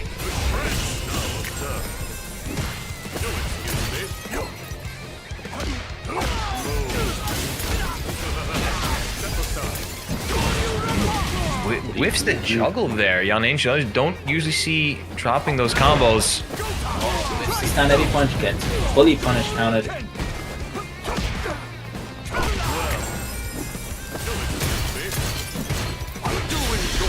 Level 2 gonna be coming out here now, put some pressure on. With the low. Jan Angel choosing to attack the drive gauge here and set up the departure. Oh, low forward all through that Fat Cat. He finds it. Side switch again with that. Very Dragon close to Lash. burnout though. That was very interesting. I do see where he's coming from, but Jan Angel, the successful check. And Fat Cat needs to be incredibly careful. What? And I believe that's... Oh, what? Brother. Out. Yo, no way. Right, so that's gonna be 1-1. We seen what we seen. We go next. Okay. Yeah, let's not talk about that. That was too much happened there to unpack. We gotta keep going. 1-1. We're all tied up for now.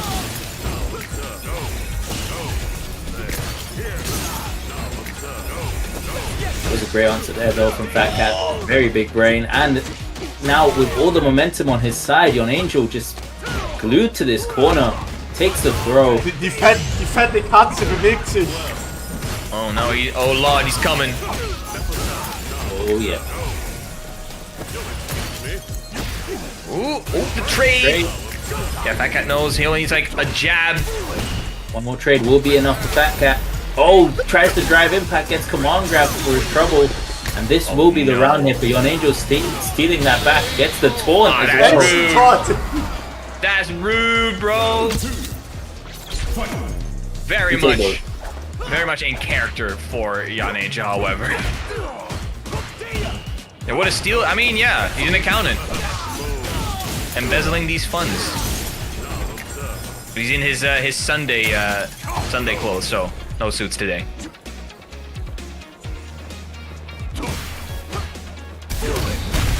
Oh, gets the drive impact to work this time for Fat Cat, but doesn't get the follow-up.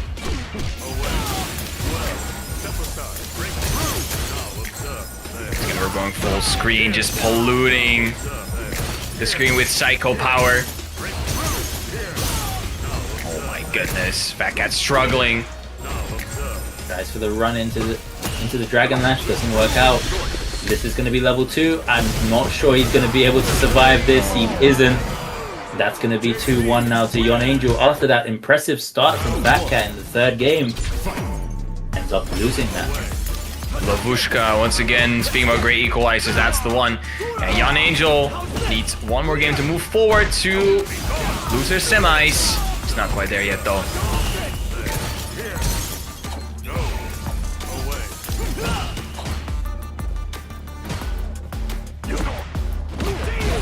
Yeah, a couple of stand shorts, 2 counter hits.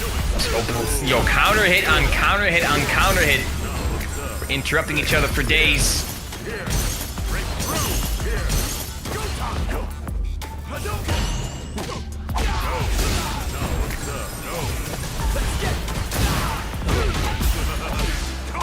Follow up, and that's going to be Jan Angel moving on into set point.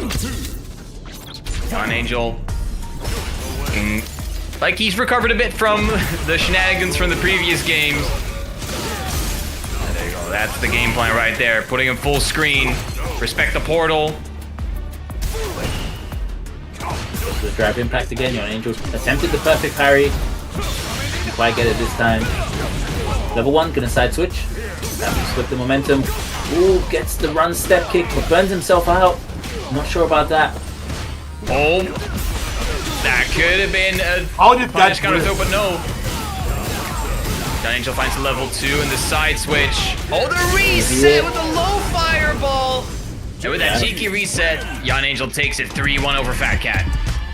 Definitely a great performance here from Fat Cat. Gonna finish in joint 5th place here. Lots of points on the table for him. Bringing him back into that race for the top 8 regional finals. Good performance. Jan Angel moving into the top 4. Standard procedures for him as usual. Yeah, but still, good performance from Fat Cat. We'll definitely put him in the conversation, especially at the bottom of that top 8, because we got one more chance to get points. So we might actually see Fat Cat make an appearance in the finals if everything goes the way he wants to. Yeah, definitely a bit of odd stuff in that set. A couple of buttons that we saw whiff that we don't usually see whiff, especially that jumping heavy punch towards the end from Fat Cat. We'll have to check the tapes. He'll have to check the tapes to see what exactly went wrong there, to study his losses, to improve towards the future. And looking toward the future, we got Railgun GG Halibel coming up next. Ooh, that's gonna be a good one. Yeah, that's going to be a good set. I'm not sure what character to even expect out of GG Halibel. Maybe he goes with the Manon again because he saw Railgun lose them to Random earlier. Maybe he goes for the Kami. Maybe he goes to Ken, Ryu. I don't know. That's the cool thing about watching Halibel. You never know what to expect. Exactly. As I said, he's like a box of chocolates. You never know what you're going to expect with this man. But he has made a bit of recovery throughout the losers bracket after being put there fairly early. Let me check who actually was the player that put GG Halibel there. It was Dawed. Dawed with 2-0 over GG Halibel. But since then, Halibel making a very, very solid losers run. A couple of games that we've seen, like losers Halibel. Once again, I said before, losers Halibel is almost like an unstoppable force. If he has a goal in mind, he will achieve it, and he will do by any means necessary.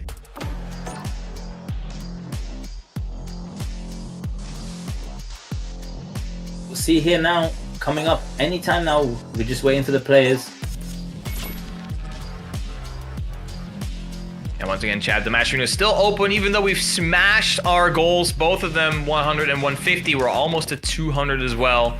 So if you do want to support the players, you still have a chance. The match arena is going to be open for the entire tournament run. We already got a top 3 payout. You can see the payout splits on the match arena page as well.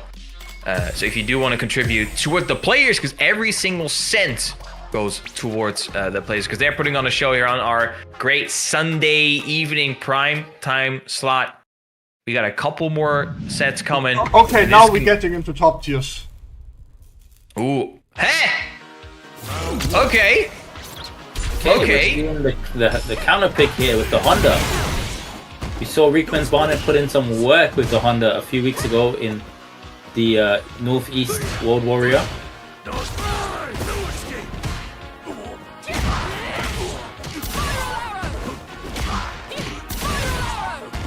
Railgun starts off strong though.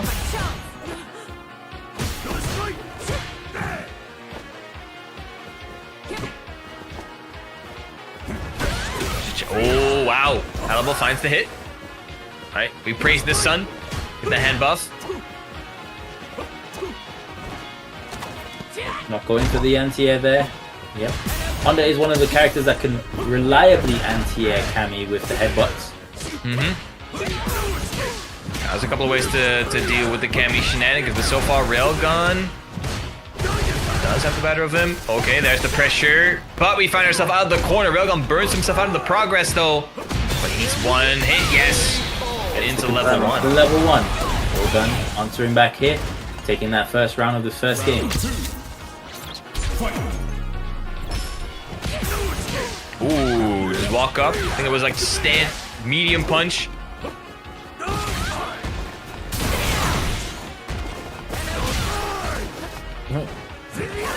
Making an appearance. There's the credit card swipe. Great spacing to deal with the dive kick.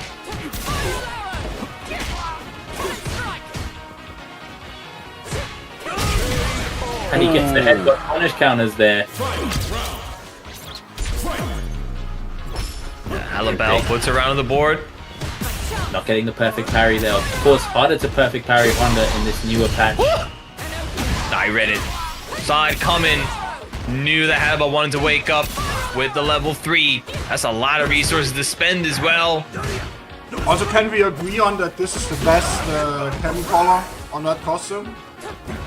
I think I agree. It's pretty good. I like purple. That's going to be a level 3 here. Not going to be enough to kill, but Gonna build back that drive gauge. Gonna put GG Halibel very close to death. Just need to throw it. Wake up. Dash forward. Come on, grab. Okay. That's what I'm saying. Loser side Halibel. He does some things that you don't expect to see coming out of most players, but when he's on the brink of death, dash up forward, command throw. Sticking with the Honda here as well. Absolutely. Ooh, great whip punish coming out from Railgun.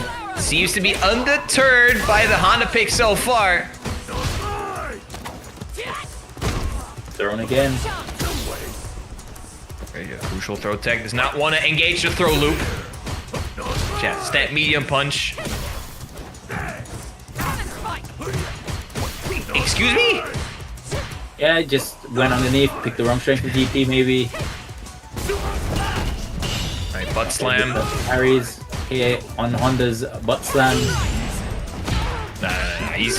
Halibel's like, no, you don't perfect parry my headbutts and butt stumps. I parry your dive kicks. Gotta stop that.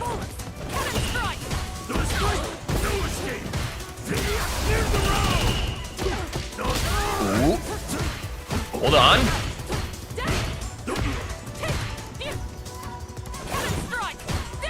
Tried to find it with the stop sign. Great whip punch coming out from Railgun. He's gonna spend all the drive gauge. Doesn't even need to spend a bar.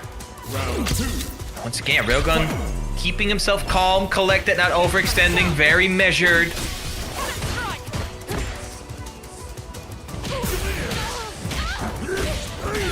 They hit here now. Halibel trying to just answer back here. Doesn't want to go 2-0 down in this set. Whee!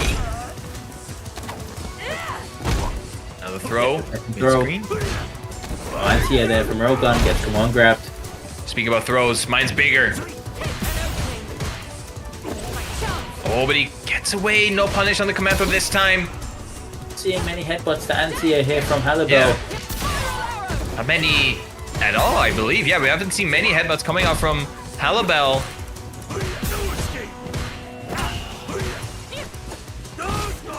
There you go, there's one. Meets Railgun in the air. Does have a lot of super dispense. There's the level 2. Yep, that should be enough. It's the round. It is indeed.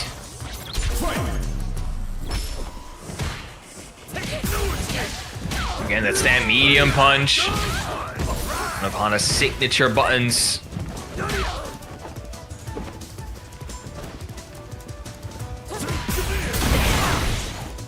Nah, having none of it.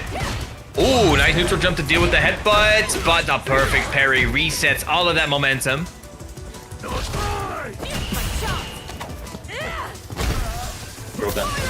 Getting a throw here, getting into low drive gauge territory.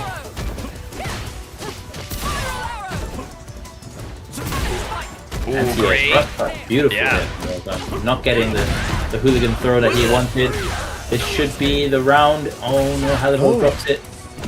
It could have gone into level 3, but now speaking about level 3, Railgun able to cash out. Yeah, a little bit of rust on the Honda there, it seems, and Railgun takes advantage, going 2-0 up in the set. And that is why you always have to finish your plates. If you don't finish your combos, you're gonna drop games for you. You saw it right there, and now instead of it being 1-1, it's 2-0 in favor of Railgun. One more game to move forward. The OD command throw finds it. Halibel now locked into the Honda for the rest of the set. Throw again. Now Railgun flipping that momentum, getting him into the corner. Time to start his game. Oh no, goes for the heavy punch, gets neutral jump. Halibel not able to take full advantage and take the round. Buffs up. Ooh. Gets the clap there. Wow, what a cross cut.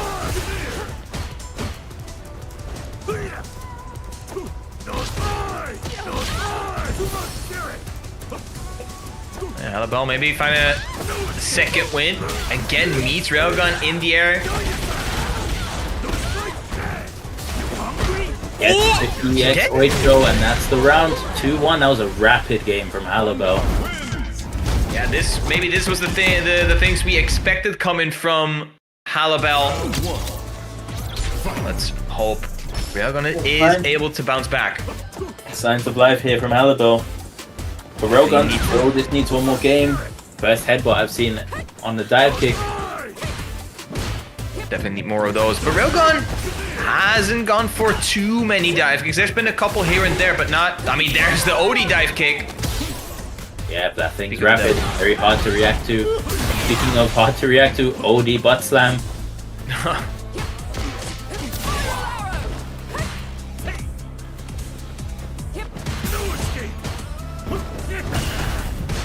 Very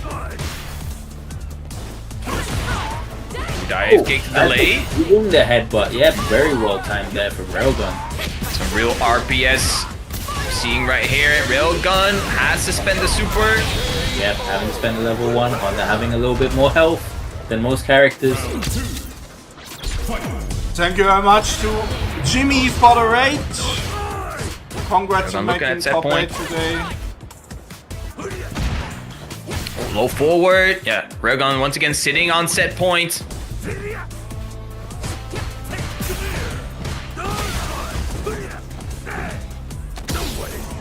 Ooh, throw tech.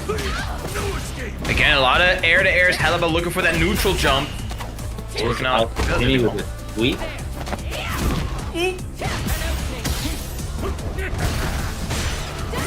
Oh, now blocking the butt slam, and that leads now into burnout for Railgun.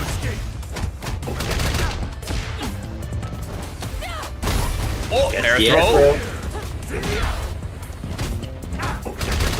Halibel has for taken the Halibel. most advantage of this burnout, and now Railgun out of burnout. No anti-airs. And again. Railgun does not want to take unnecessary risks. He needs one hit. Drive rush level 3 coming out of Halibel. Maybe a little bit of desperation, but Railgun keeping his calm, and that's a 3-1 moving forward, and he has to fight Jan Angel and lose the semifinals. That was a big read from Halibel. Unfortunate.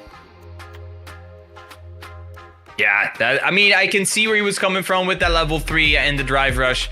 At some point, you have to do something out there, maybe to catch your opponent off guard. But the way Railgun has been playing for this entire tournament, not 2 ends, he just patient, calm, collected. No way he was pressing a button there, because he knew I don't have to take any risk. He needs to come to me. And that's exactly what Halibel did. And Railgun capitalized, and now he's in that top 4.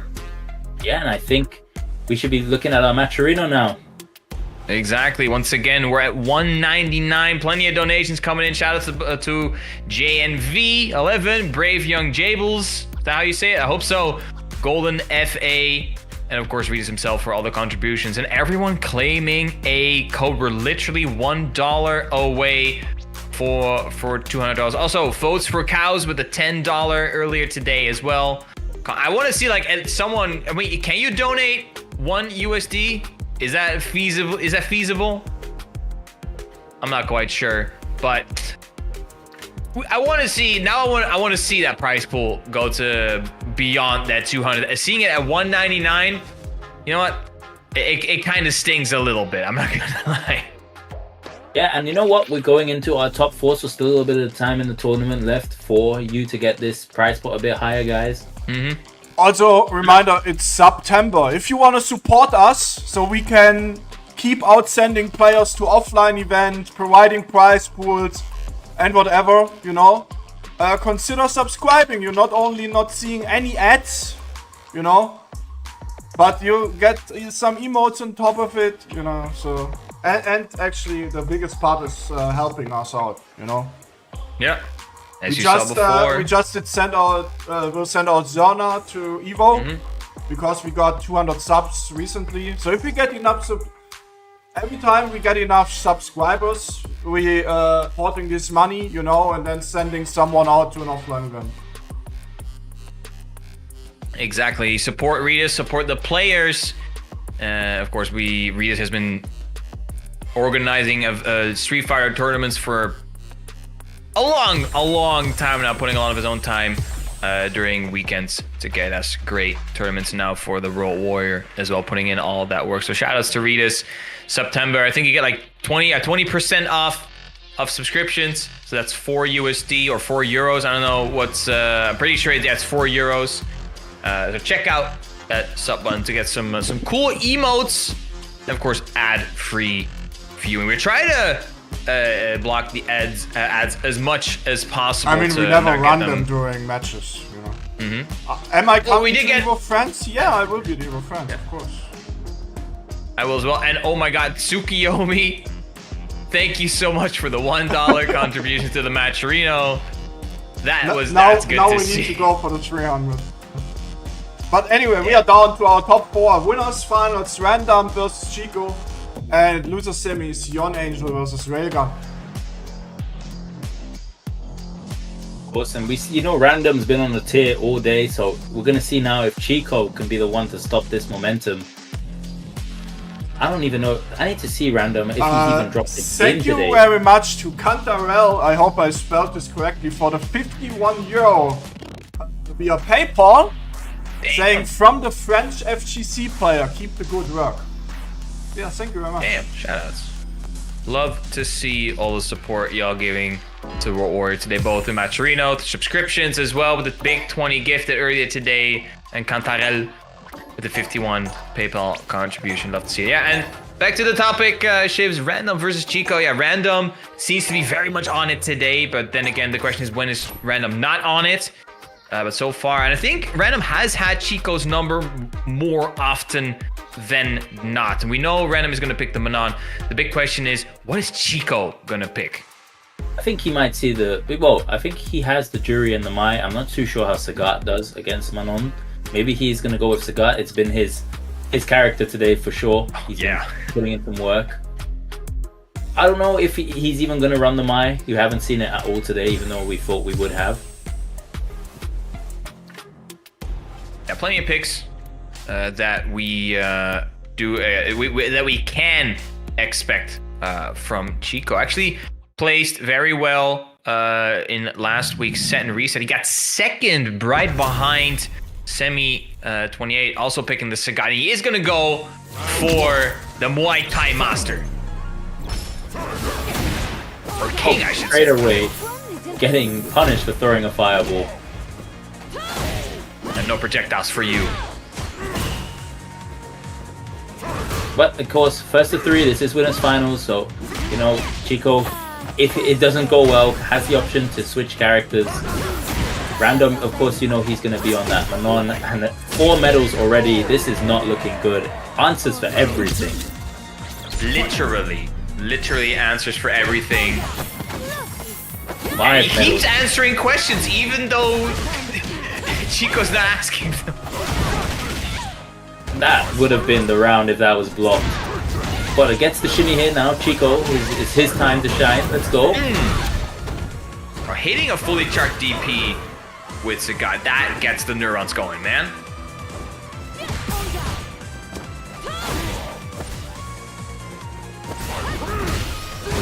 Tiger Nexus overhead. Yeah, and that is not safe. Yeah, punish into level 3. Oh my, yeah, that's just gain 1 already. Yeah, you know what? Random still, throughout this entire tournament, has not dropped a game yet. So, Chico gonna try to be the first today. Right now, it's not looking too good, though, for our hero. Yeah, Random only 2 zeros and 3 zeros so far. And he keeps the Sagat on screen, so no changes yet. Wee. Tiger uppercut straight through that.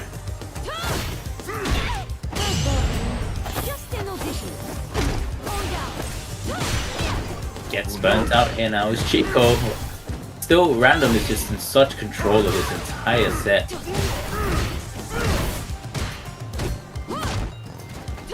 Keeps his turn with the Tiger Nexus.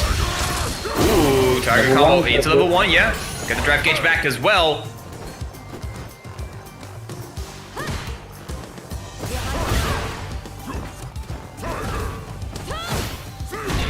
now.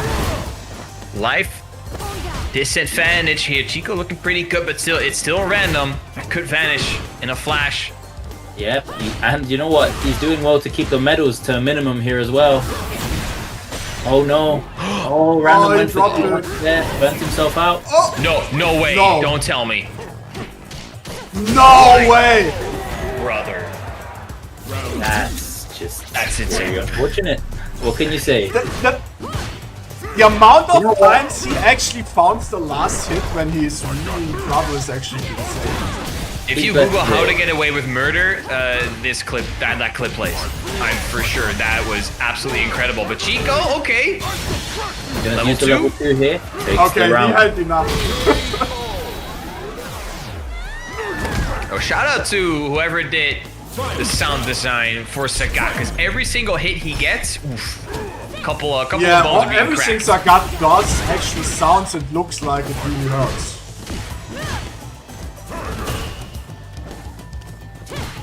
That Capcom sound team on fire.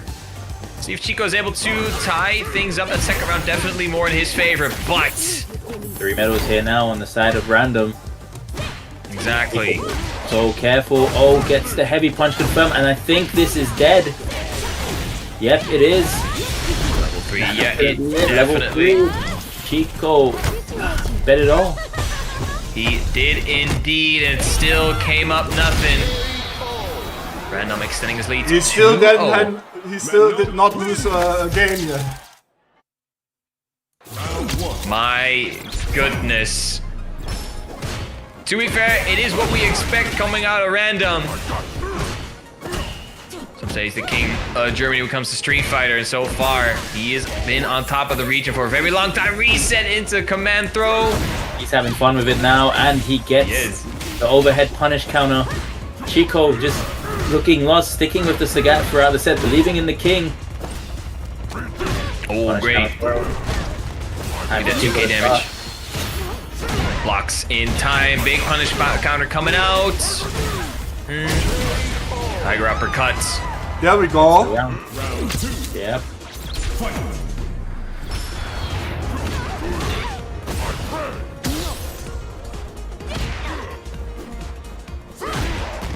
Ooh, nice sweep. Again, that forward light kick. It's been a button we've seen represented a lot by Chico. Not so much this set, though. I mean, there you go. Back throw again. Chico just needing to be out of this corner. Random just dashing up, not caring. Gets the reset again. Reset again. And Chico goes for the drive impact, but had no life left. Random on set point. And Random now looking to go into the grand finals on winner's side. Without dropping a game of the entire tournament so far, this man has been absolutely unstoppable. Interrupts and again going for the command grab.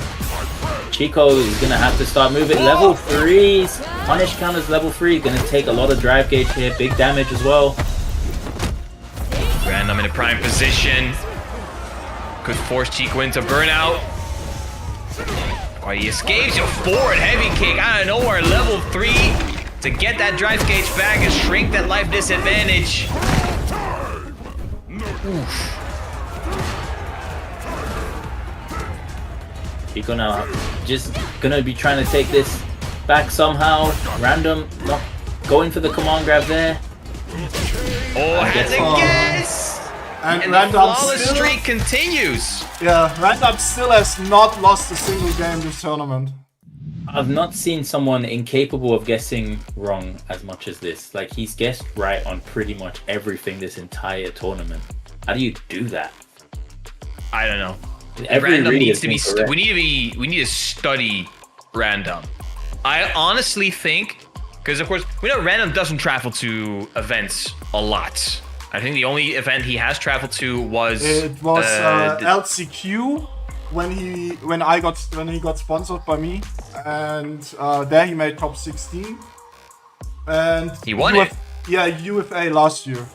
That's his only 2 offline events he did go. Yeah, so Random doesn't travel as much, but I honestly believe if like Random takes like a couple week trip to like Japan, and he trains there with the Japanese players, I think they might just create a monster, an unstoppable Manon player here in Europe. I'm actually a little bit scared of that because the way Random is playing already, like so incredibly strong, and he feels like his mental fortitude, like his brain is just protected by like Fort Knox or something. You cannot condition Random. He is literally unconditionable.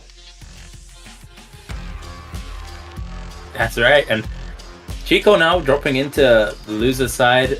He's going to be in that top 3 for sure. Good points. I think that will pretty much secure him into the top 4.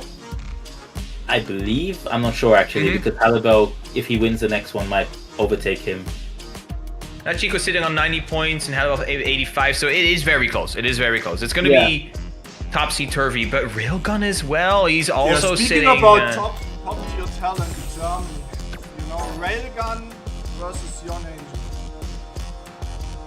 Yeah, Railgun and Yon Angel, 2 players emerging through Germany, very strong. We saw Railgun go to UFA and have a good performance, beating Yamaguchi last week. Yon Angel, no slouch, you know, won the last World Warrior for Germany. So I'm interested to see how this goes. Should be a very good one. JP versus Cammy. I mean, Cammy does have a way to deal with a bit of JP's pollution, especially if she does have a couple a bit of resources in the back pocket. But then again, it's Yon Angel, one of the best JP players in Europe, if not the best. A lot of course, we have Juicy Joe, who's up there as well. But definitely in the conversation for one of the best JP players in Europe. Let's see how it pays out. And again, you know what? I do agree. I like both of these guys' colors. Like the gold, the purple, the black. A little bit of a white on JP's side as well.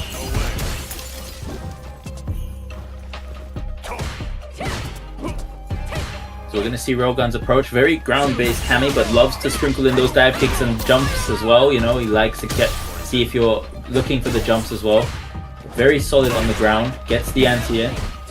Keeping Yon Angel Fundamentals. Tied to the corner. Amnesia. We all expected it. The question is when. Yon Angel finds himself out of the corner this time. Ooh, great dive kick. Good opportunity here for Railgun. Decides to go for the damage instead of the side switch there. Knowing that there's not much left now to just take this first round. Gets the DP on the drive rush cancel. Ooh, sweep, drive reversal. No anti-air. And gets reset into the level 2. This is bad now for Railgun. Oh, into the reset, and that's going to be the round. Yon Angel stealing it. Yeah, highway robbery. I'm dialing the police as we speak, because that should not go unpunished by the law.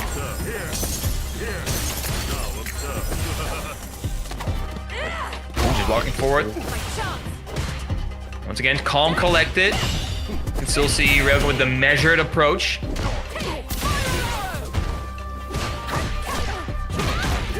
Oh, great punish there. Yeah. You're recognizing the string. Look for the drive rush sweep there. No. Yon Angel not biting. Now he gets the corner position.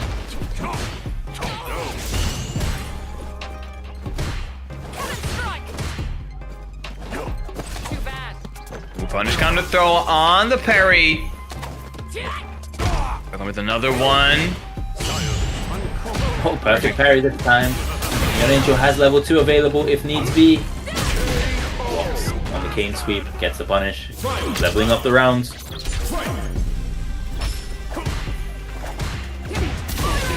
Ooh, nice punish. Stand short. Looking like Railgun has definitely done his homework.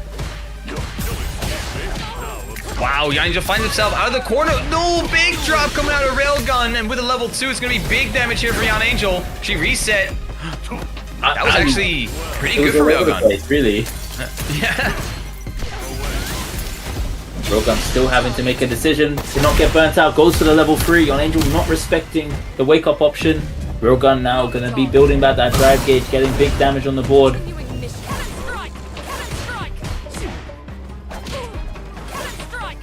Both players looking at very low HP. Punish on the heavy kick. Oh! fine. Oh, punish counter. Chip is in question now. Yon Angel just backdashing out. And No gets the way. crowd medium punch confirmed. Wow, Yon Angel once again just looking, because I think it was literally just a stand jab coming out of Railgun. Must have been a read for Yon Angel, but a very good one at that.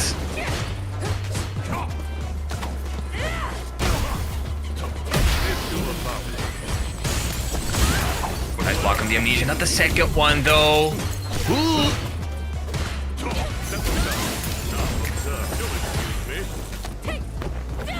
Throw shut down the portals as well.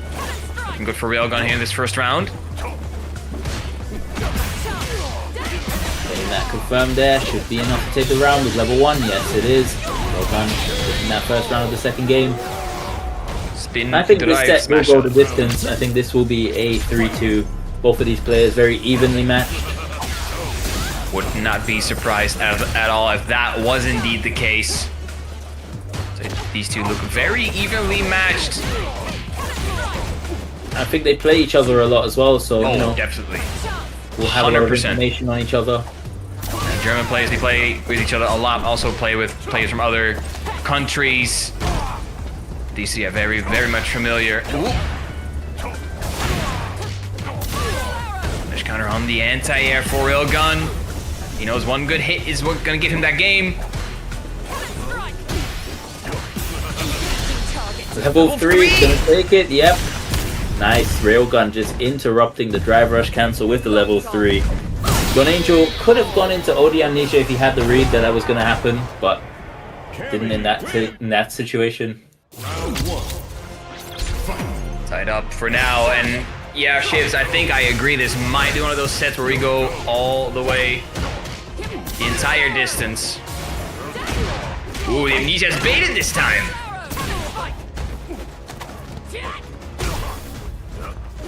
The throat, no backdash to avoid it.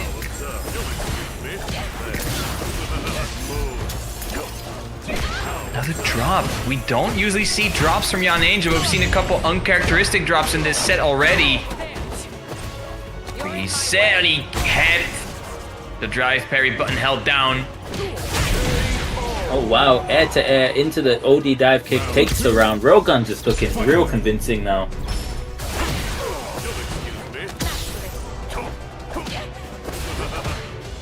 Railgun looking like he woke up a little bit. Ooh, Amnesia again. Railgun getting a good read on the Amnesias 2 times in a row here, Shivs. Yeah, and I think this is going to be the round, yep. This should be level 3 hit. That should be 2-1. 2 quick games there for Railgun, really. Railgun looking really solid right now. Given this momentum, would not be surprised if he gets this game as well. It's a good start at least. Good backdash to avoid the throw though. Yon Angel with the awareness.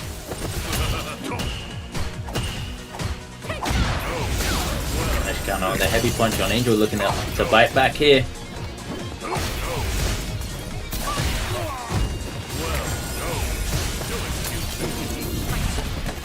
Ooh, gets the throw there. Railgun using the drive rush cancel there just to stop himself getting punished down a throw. Yeah. Got away with murder a little bit there. Ooh, Yon Angel puts him full screen. Burnout might be a factor. Finds himself out as Yon Angel. Out of the range of the spikes is Railgun as well. Level 1 on wake up. It does work out for Yon Angel. We might be getting closer to that game 5 here, Shivs. Yeah, we're seeing Yon Angel here fighting back. Railgun gonna want to try and close this out as quickly as possible though. No one gives it to give Yon Angel any sort of momentum in this set.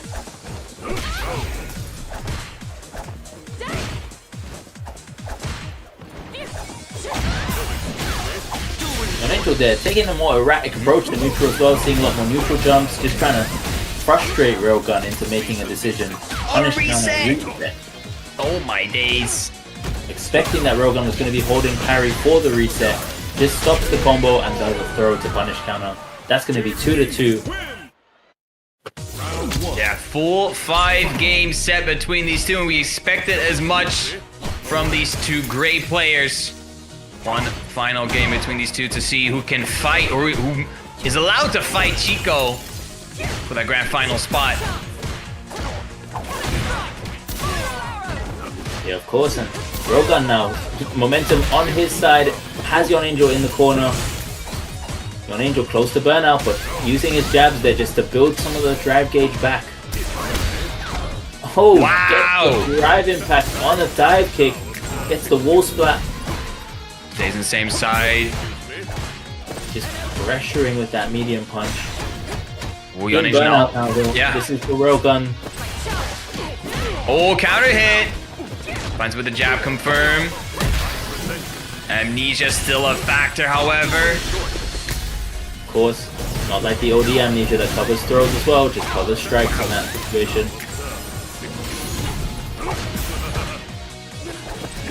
Oh no, that's the shimmy. Still takes the round. Yon Angel on set point here. A little bit of spaghetti here and there again. But Yon Angel looking at set points.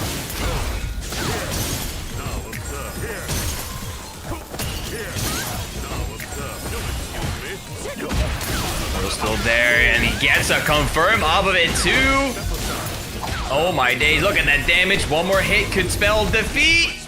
Punish counter throw, no. Throw and into the level 2. Railgun now. Walk forward and just gets clipped by the level 2, and that's gonna be it. Yon Angel moving into top 3. Railgun dropping out here in 4th place today. Great performance from him. Almost looking like Railgun was almost accepting his fate with that walk forward. In the end, knew that, okay, I have to guess anyway, might as well. But still, great showing from Railgun, but it was Yon Angel that took the W. Now it's gonna fight Chico in losers finals. Winner of that gets the privilege to fighting random. I don't know if that's a privilege. I mean, it's grand finals. You get a chance at max points and max money as well in the match now.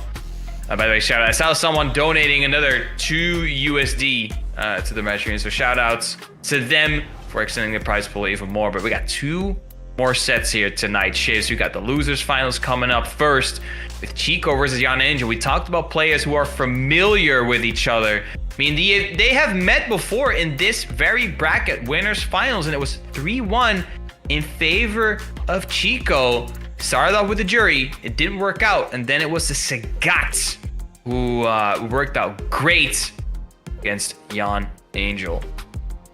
Yeah, of course, but before we get into that, we need to promote the new 2xKO tournament coming to the Saltmine open bracket for the EU next week Saturday at 5 p.m. Central Time. And of course, Street Fighter 6 resumes next week Sunday, open bracket, all of Europe is invited. Make sure that you sign up. Yeah, exclamation point Discord in the chat, or register in the chat to get the links that you need to enter the open bracket and see what regions are eligible. If you do live in Europe, you're probably eligible to enter. There's only like a couple of countries. Speaking about countries, Warriors are still coming. Shivs, Yep. Talk to me. And we have the Nordic region, Europe, North and Northeast on October the 4th, 5 p.m. Central Time, 4 p.m. British Time. All Saltmine tournaments follow this format. And of course, the UK and Ireland, the Super Region final qualifier on October the 5th. Make sure you tune in for that. Following that, Europe West 2 weeks later. And finally, we have Germany, October 19th, 5 p.m. Make sure you sign up. Absolutely, we're looking at a region right now. I agree, Rosa. The best region, UK, Ireland. You're the bait in Switch. I mean, Capcom seems to agree with Bruiser. He said he actually texted the best region when the German sliders on screen, so we all know what he means. I mean, apparently Capcom agrees with that the UK and Ireland is the best region because they got a super region for some reason. But you know what? That's all. That's not this region. We're gonna go back to Germany, Deutschland. Losers Once finals. Again, losers finals indeed. The penultimate set of this tournament. Chico, Yon Angel Winner semi-final run back. And Chico straight to the Sagat. Yeah, of course, and now we're gonna see Chico starting on the Sagat this time, not going with the jury. It worked out great for him last time, even against the Bison that Ion Angel pulled out at the end. Let's see how it goes this time. Ion Angel still riding that momentum from the previous set, even though it was very close. Yeah, of course, and you know, Chico did get pretty badly washed by Random following this set, so you know, that may be playing on his psyche a bit. There's overhead, but there's the OD amnesia. Trying to forget about everything that's gonna happen.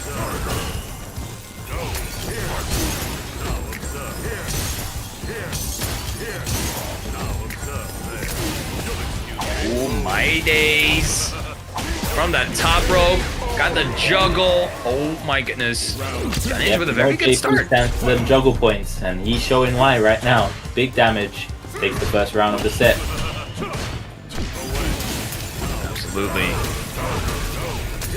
Tiger shot. We're zoning. DP, alright. No more zoning. Next, the drive rush. Chico fighting back here now. Uppercut. Throw. And only has only throw with a drive rush. Oh, but there, of course, it's always that third throw that's evaded. It's going to be burnt out here for Chico into the reset. Yon Angel's been using that reset a lot today. Reacts, level 2. Not for free, boyo. And Chico, of course, one of the younger players in Germany, has those reactions on deck.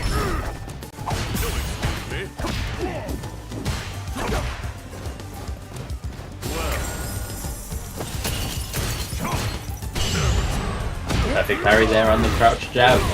Chico now just trying to move Yon Angel into that corner. Sagat very strong in the corner with his tiger knee pressure, so Chico's going to try and take full advantage of that. No uppercut there, and Yon Angel is going to get the chance to fight out of the corner.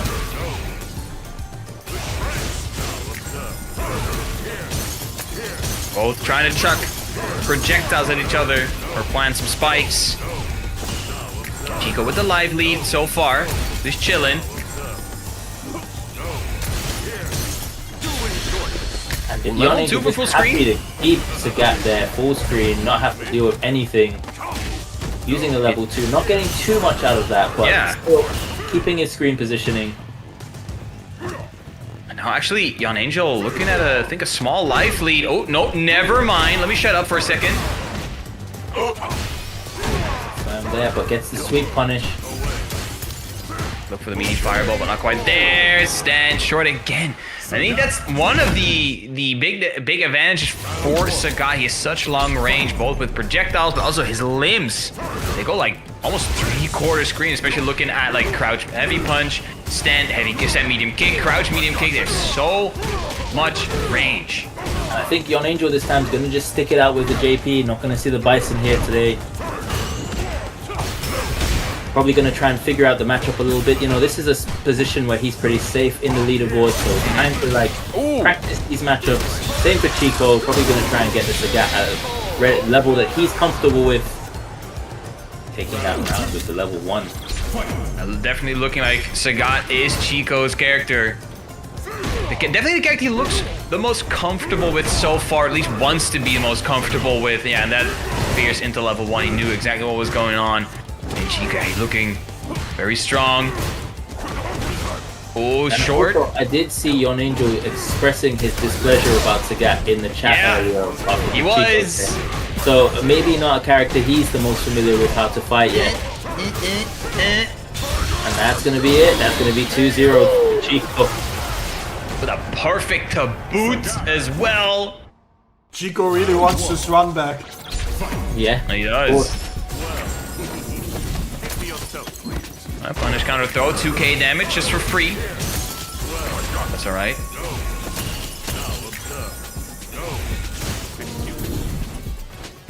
Teleports in, but decides to back all the way back up. Bonjo just trying to hold that space, not wanting to be in that mid-range with Sagat's been giving him the most stress. Gets jumped in on now, and now Chico can start.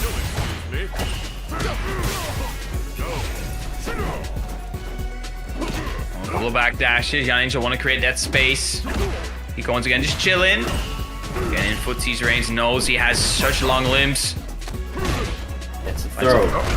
Closer to the corner. Go in the corner now, in fact.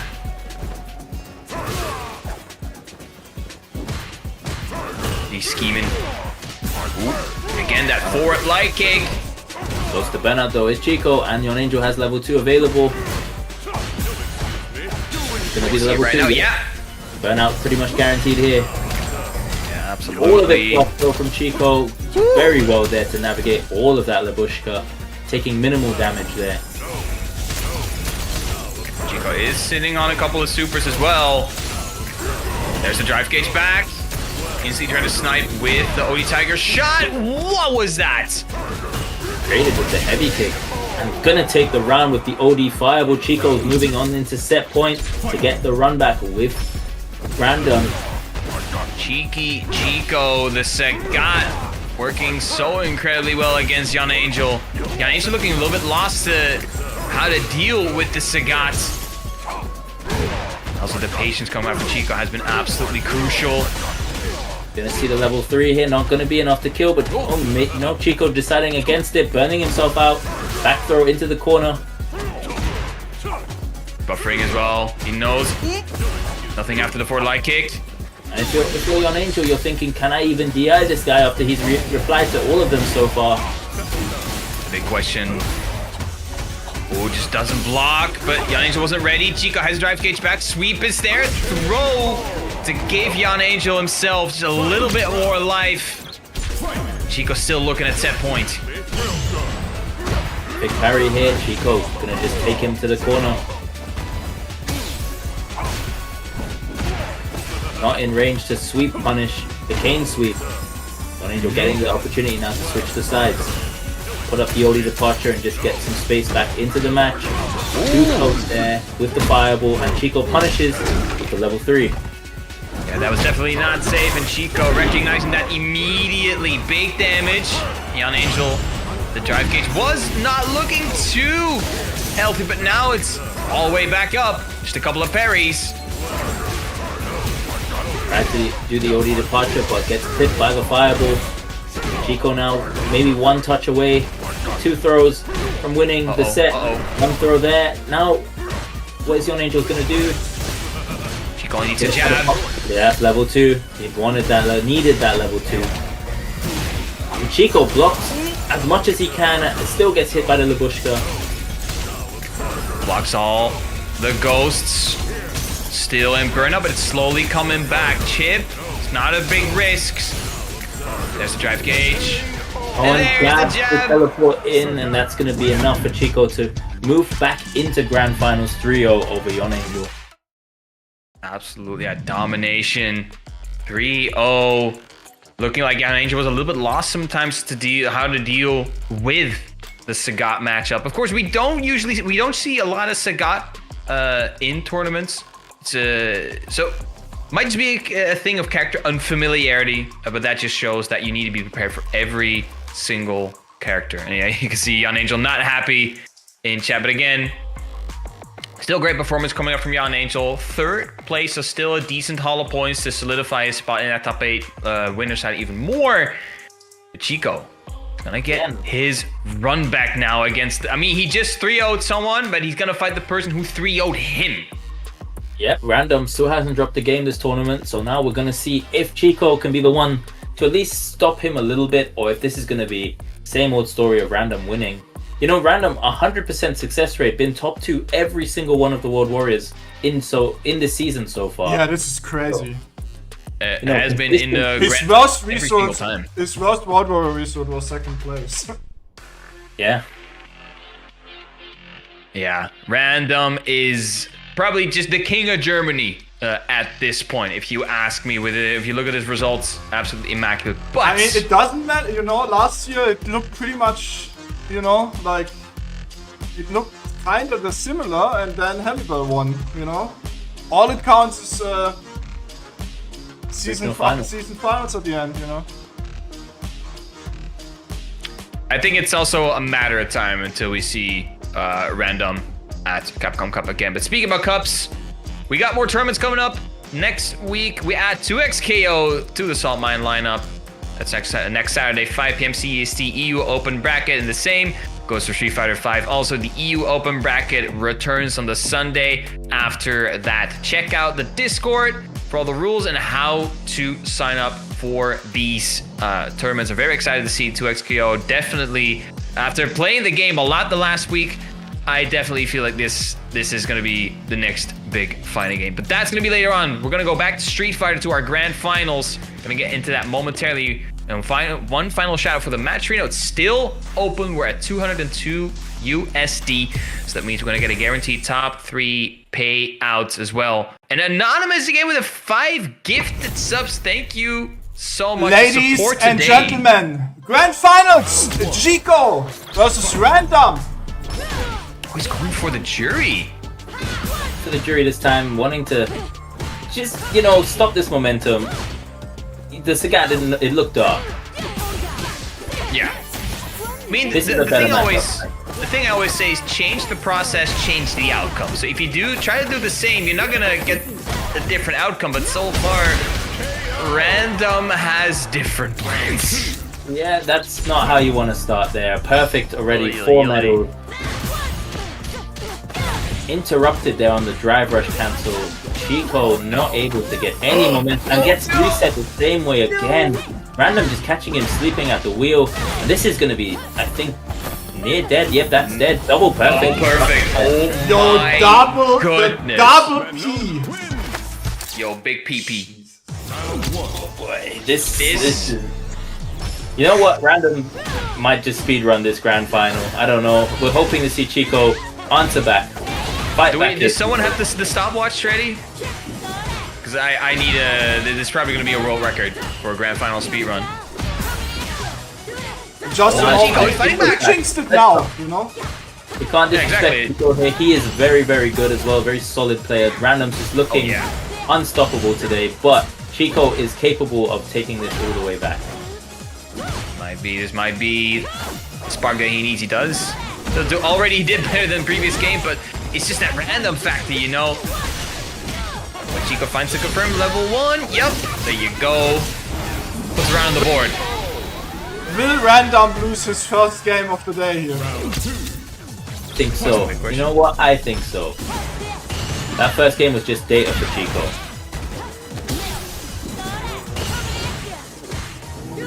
Seeing it. Random already being a bit more timid. Right, back throw. Ooh. Gets a command grab this time.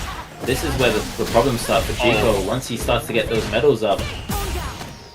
Back heavy punch. Chico normal. Check. Ooh. Still doable. Yep, Chico just needing one more up. There. Perfect parry. Unfortunate. And it's still there for Chico. He can still take this. He has the level 3 available, but gets the jab interrupt into the command grab reset. Jump. Random keeping his cool again still. Oh, Chico finds the good confirmed. Alright, straight into level 3. I want to recharge that drive gauge. Looking a little bit bleak. Respected for Chico here. Random still has 4 medals and a level 3 available though. Gets the shimmy. No resource to close. That's going to be enough to kill, and that's going to be the first game dropped for Random of this tournament. And remember, if you can make a god bleed, you can kill it. Chico making Random bleed for now. That might be the little bit of confidence that Chico needs to get the set over him. He already did better than in winners finals as well. Also the full hit grab. Chico blocks it out. Gets a shimmy again. Not going into any sort of conversion this time though. Gets command grab. 2 medals now. Oh, and again, just shutting down any momentum Random is trying to build up. You can definitely see Chico has a little bit of a read on Random now. Tech throw. DI. That's going to be answered back by Chico. And now he's in the lead. He is for this first set, of course. Chico finding out losing back, so he needs to win 2. Ooh, that dive kick, that was not it. A bit overzealous there with that read, and now Random's going to be up to 3 medals.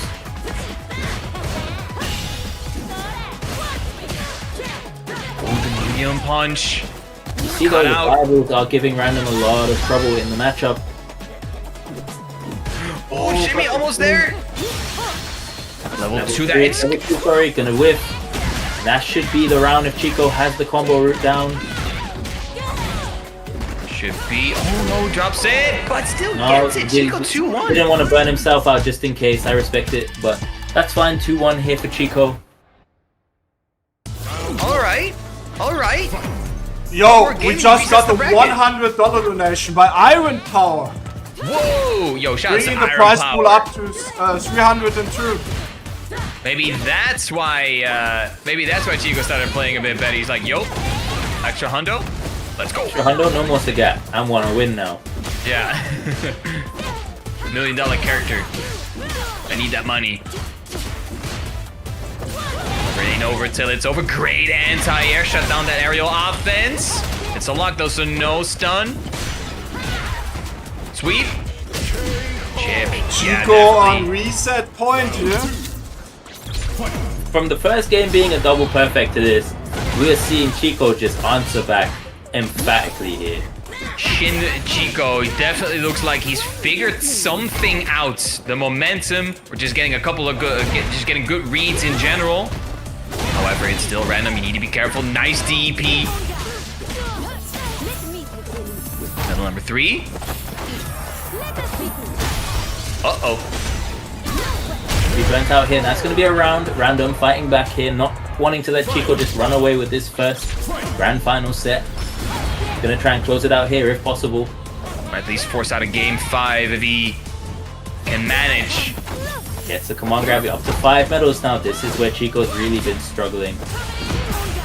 Checks the grab rush again into the level 3. Going to do more damage with the 5 medals as This well. will hurt a lot. Yeah, it's big damage coming out.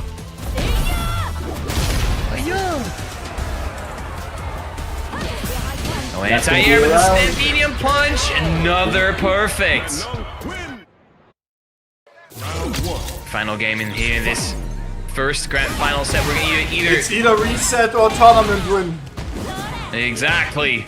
Good start here for Chico though, just getting that first hit here just to take Random closer to the corner. Anti-airs, not going to let Random get away with whatever he wants to do. Wakes up with a jab. Medal number 2 here.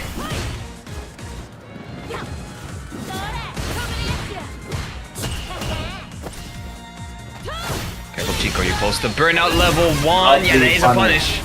Yeah, lovely punish on the overhead. You want 4 perfect, baby! Random saying, if I am losing this round, I'm going to soft lose it and get my 3 medals in at the very least. About to be 4. Not in burnout yet, it's Chico.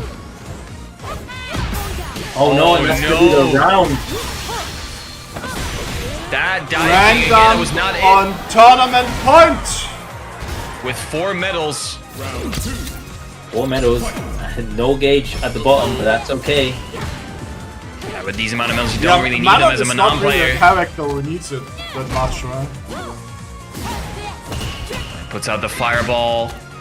Good block on the jump in as well. Uh-oh. Oh no. Random just using that opportunity to get out of the corner, not needing the 5th medal.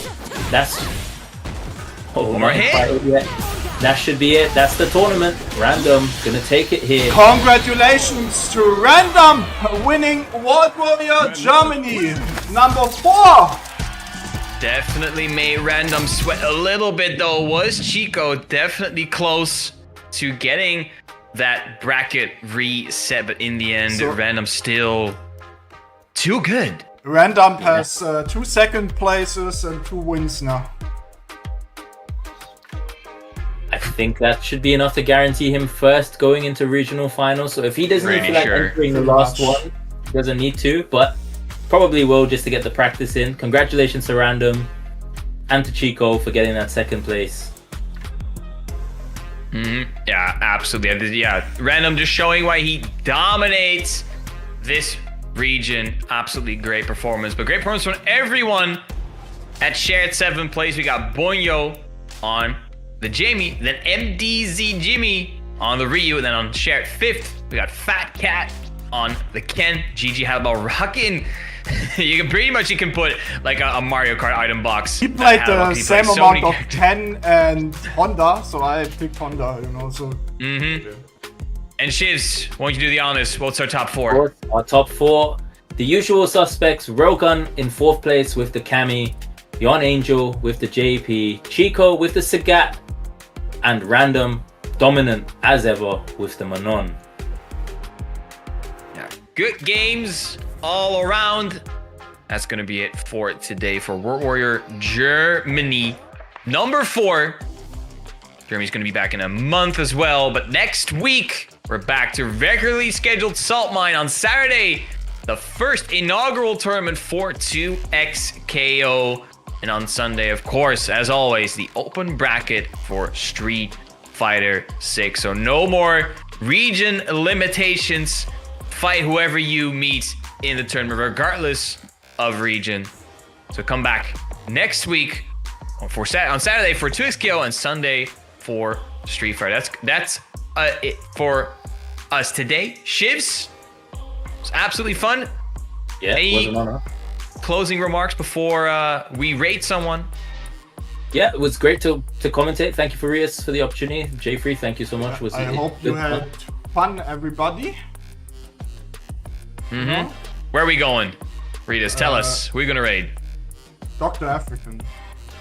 Dr. African. I'd love to see some representation. Chat. Thanks Have for a watching. good one. Have a good one, everybody. Thank you very much. Once again, congrats to Random. See you all next weekend with 2XKO and Street Fighter. Peace. Next week, guys. Peace.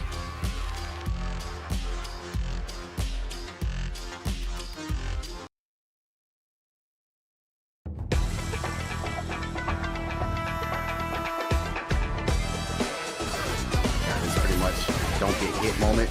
Oh my god, you got hit! Oh my god!